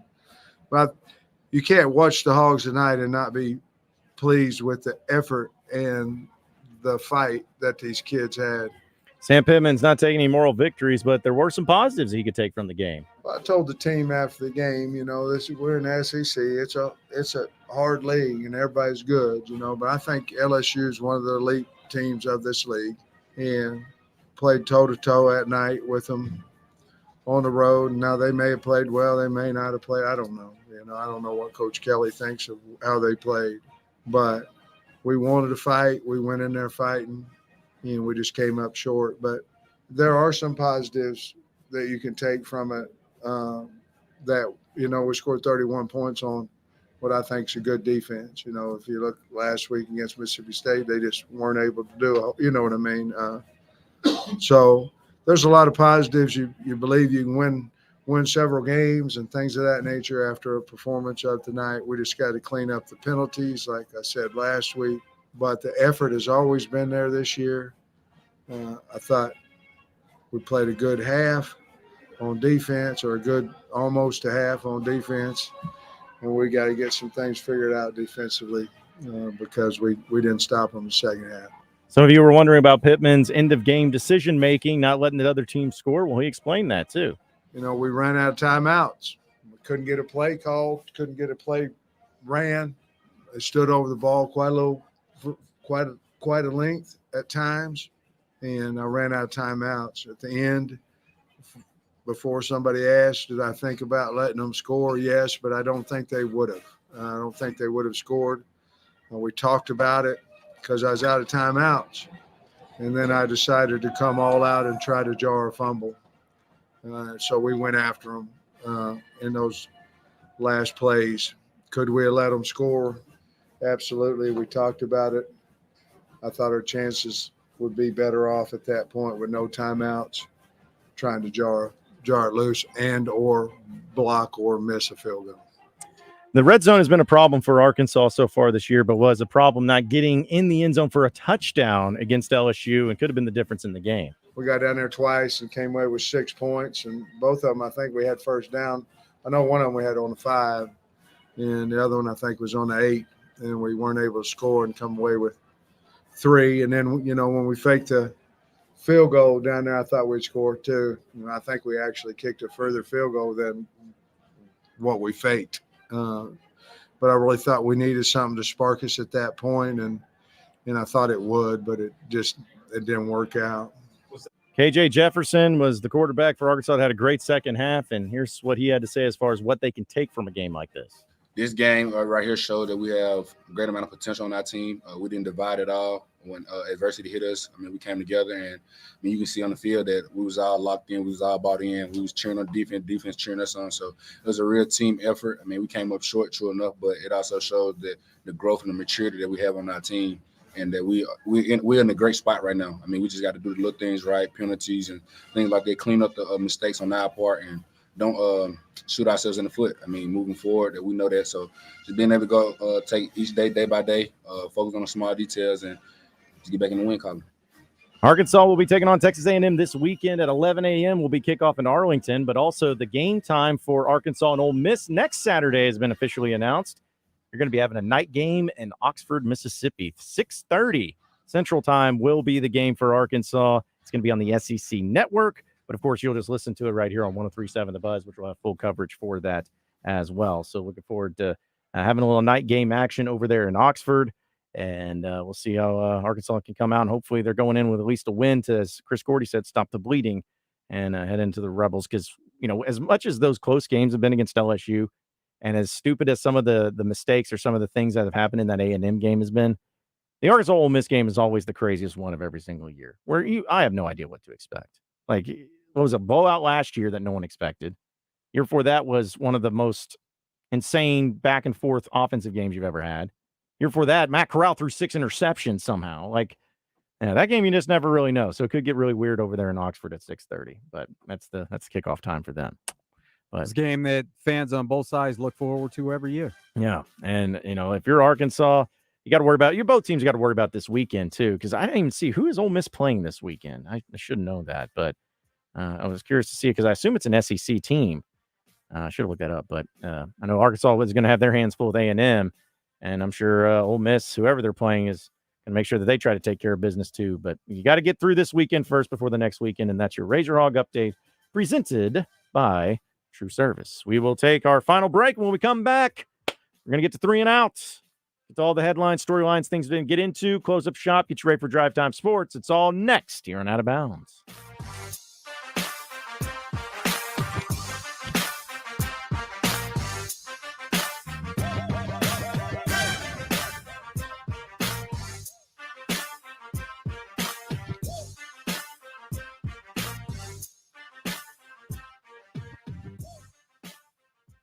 Gwatney Chevrolet in Jacksonville is going beyond the competition to change your current vehicle situation with Gwatney's exclusive loan and lease termination program. I need your current payment, your keys, and your signature. Call 501-982-2102 and say hasta la vista to your current ride and payment with the help of Gwatney's loan and lease termination program, regardless of your current financial situation. I swear I will approve everyone. Rates as low as 0% on new Chevrolets. Trade now and terminate your payments until 2024. Get to Gwatney now! The loan and lease termination program is this month only at Gwatney Chevrolet, 1301 TP White Drive in Jacksonville. Call 501-982-2102. GwatneyChevrolet.com. Chevrolet. Find new roads. All offers with approved credit. All voices are impersonators, but Gwatney's the real thing. Shop Gwatney Chevrolet once, and you'll be back.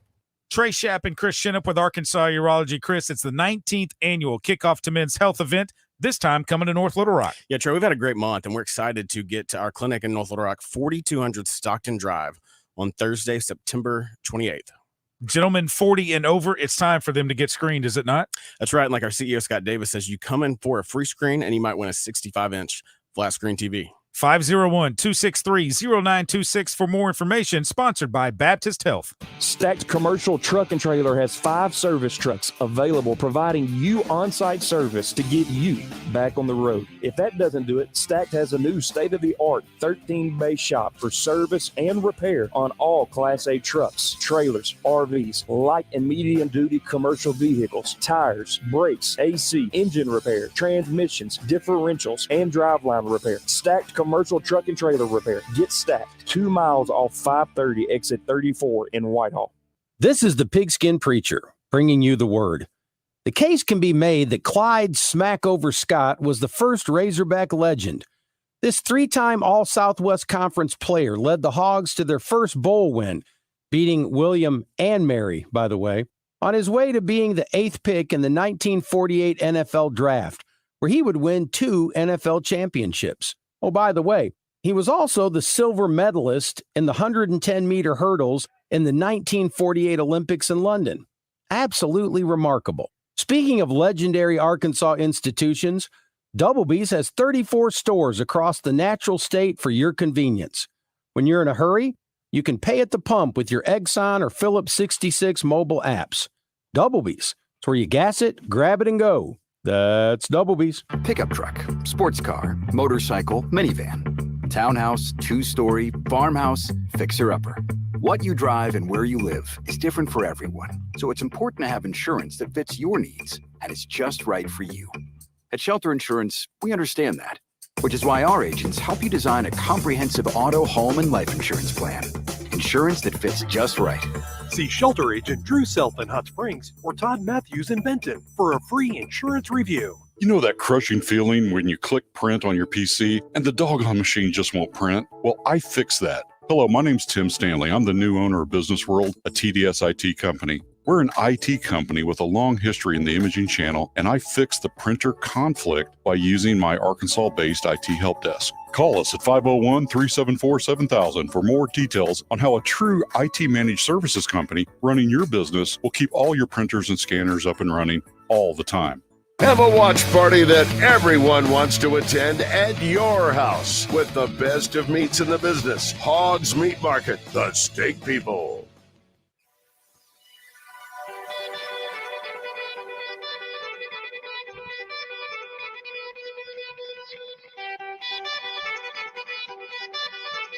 Kane is in the building. Their time is done. It's over. Over? Did you say over? Nonsense. I've not yet begun to defile myself. Call Kenny Loggins because you're in the danger zone. I play real sports. I'm trying to be the best at exercising. It's time for 3 and Out. It's been 3 hours, and we are... Boom. Out of here. All right, it is time for 3 and Out. A few headlines, a few storylines, a few things that we got to dive into. This was quite, again, it's more of a visual thing, but I'm sure a lot of people saw it. The Jets are so bad that even their fans are starting to lose their teeth. Like, I don't know if anyone saw the viral video there on social media, but essentially it was one of the cuts from the CBS News or CBS Sports of showing fans very upset with the performance, especially by Zach Wilson in the offense. Well, in that, one of the fans wearing a poncho got so mad, dropping expletives, that his teeth popped out of his mouth. So, that's just how great things are going for the Jets. That even their fans can't even keep their teeth in their mouth because they're so angry about what the offense has shown. But definitely one of the more humorous moments that happened over the NFL weekend. Derek Carr has a sprained right AC joint, and according to head coach Dennis Allen of the Saints, he says, we're not making any decisions today. We're not ruling anything out. All I can tell you is he's much better today than he was yesterday. We're going to continue to evaluate him. And this injury for quarterbacks, it's more about pain tolerance and ability to function. It's not anything that you make the injury worse. So that's why Coach Dennis Allen says they're not ruling anything out just yet. It's about if Derek Carr is able to play through the pain more so than anything. kind of left this one out. I meant to throw them in the worst of the weekend, but the Dallas Cowboys and their performance yesterday against the Arizona Cardinals was less than stellar as they got beat pretty handedly. But Dak Prescott, of course, being the quarterback, he was meeting with the media, and he said something that was a little interesting, just all things considered. But he said, quote, y'all put us, talking about the media, y'all put us on top of the world. We know who we are. And in that same sense, I'm sure the media got what they wanted. There's only been one undefeated team in this league ever. Yeah, it sucks. It's humbling. But to say it's a wake-up call when we knew we had a lot of adversity and we just didn't get it done. I think it goes back to myself, the offense in the red zone. We get better right there. We win this game. We got to fix that area, period.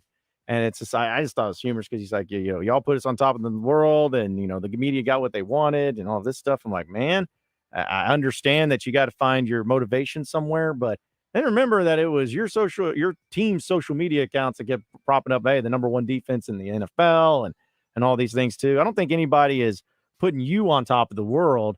It's just a matter of you play for the Dallas Cowboys. You're the quarterback for the Dallas Cowboys. That comes with the territory. When you're really good, you're going to get hyped up. And when you're not so good, people are going to tear you down. But that's just part of it. So I'm sure he'll learn from it too. But yeah, I just thought it was an interesting comment from Dak Prescott. I'm like, man, if you play for the Cowboys, you should know all about that stuff. After the weekend, and of course, there are 2 football games tonight for Monday Night Football. 4 undefeated teams in the NFL and 5 winless teams.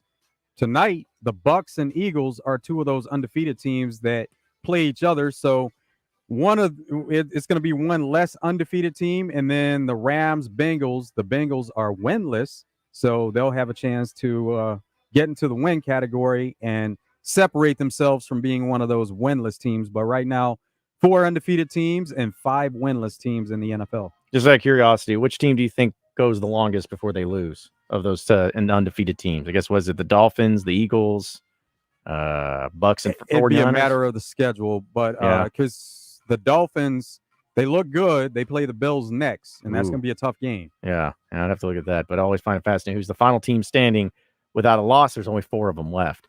Speaking of the NFL, though, it was a really cool moment we know Nick Chubb suffering that really bad injury and being out for the season for the Cleveland Browns. Just really unfortunate, but the Browns were able to take care of business yesterday, and they got a nice win, and Deshaun Watson looked a lot crisper. Well, Kevin Stefanski said that he drove personally to see Nick Chubb and to hand him and deliver him the game ball from Sunday. So a really cool moment there. I know that the game balls are always important and after the games, but the fact that the head coach personally drove it over to him to deliver it to him after his season-ending injury was a really cool thing, and one of the reasons why I have a lot of respect for Kevin Stefanski. Super Bowl halftime, with it being announced as far as the performance by Apple Music, it's going to be Usher. And the thing about not just the announcement for the Super Bowl performance, but the promos for it, there were several of them which featured calls with Usher on one end, Kim Kardashian on one end, Coach Prime, Odell Beckham Jr., Marshawn Lynch. And it'll probably take a while before you're able to see all of the promos unless you go online just to watch them all. But the one with Marshawn Lynch is pretty funny. Wasn't he part of the halftime show when it was like Black Eyed Peas? One year it was like him and like Slash, I think, randomly showed up. He may have been a part of it. Yeah, I thought that was the year. I feel like he's been in some regard. I don't think he was the main act, but yeah, I like Usher. So hopefully there's a good one, and hopefully there's some more cameos from other artists.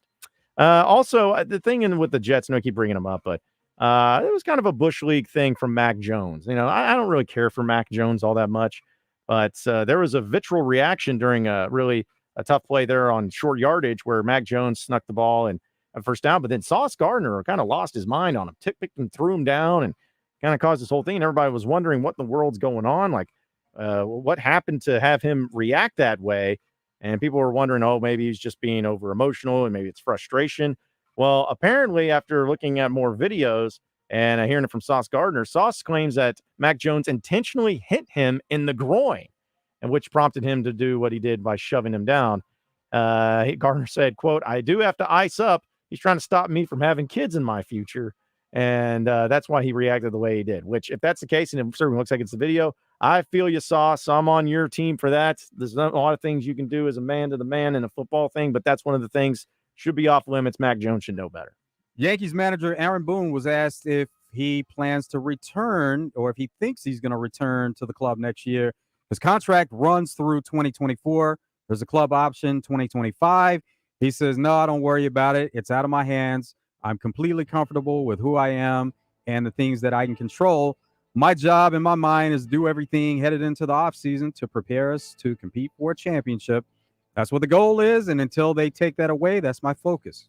So Jason Sudeikis and Olivia Wilde, they were together for many years. And, of course, they broke up, got divorced. But they have kids, and you know about divorces and how that goes and some of the things that come along with it. Well, this is according to source that Jason Sudeikis has allegedly agreed to pay his ex $27,500 per month in child support for their two kids, Otis at 9 years old and Daisy at 6 years old. This settlement, which comes nearly 2 years after the exes entered into the legal battle, is said to be based on Sudeikis' estimated 2023 income of $10.5 million and Wilde's income estimated of $500,000. Now, see that, and it's all about percentages and everything, but I don't know. Hopefully that those two kids can live off of that $27,500 a month. You know, if you always think that you got a bad in child support, it could be a lot worse. You could be Jason Sudeikis putting over that type of money. But, hey, that's what happens when kids are involved in some of these divorces, too. Hulk Hogan got married for a third time over the weekend. His wife's name is Sky Daly. She's 45 years old. He's 70. A source close to the couple said it was a low-key wedding. Neither of them wanted anything over the top, just a small affair with their nearest and dearest to declare their deep love and commitment to each other. Let me guess. She's built and she's blonde. Is that kind of what it Yep. That seems like that's the norm. Seems like he has a type. There, everybody too. does. Yeah. So something in Hollywood that has been going on, of course, with the writer's strike. Still don't really care about it. But I bring it up all the time. Still makes me mad. Doesn't matter. The reported news from Peacock is that they're rebooting The Office sitcom. Stop it. The show ended like 5 minutes ago. Stop trying to redo this stuff. The original showrunner, Greg Daniels, is coming back, but as far as the cast, don't really know. But just so annoying why they try to reboot everything. Lenny Kravitz is now on TikTok, and for the first TikTok that he put out, he says, grab your big scarf. It's the first day of fall, so he's celebrating fall being here, and we know that he's known for wearing those giant scarves, and it was a good image for his first video. Appreciate everybody listening in to Out of Bounds today. For Joe Franklin, I am John Nabors. Same sports show, same sports channel tomorrow afternoon. You better stay tuned, though, folks, because we got Drive Time Sports coming up next.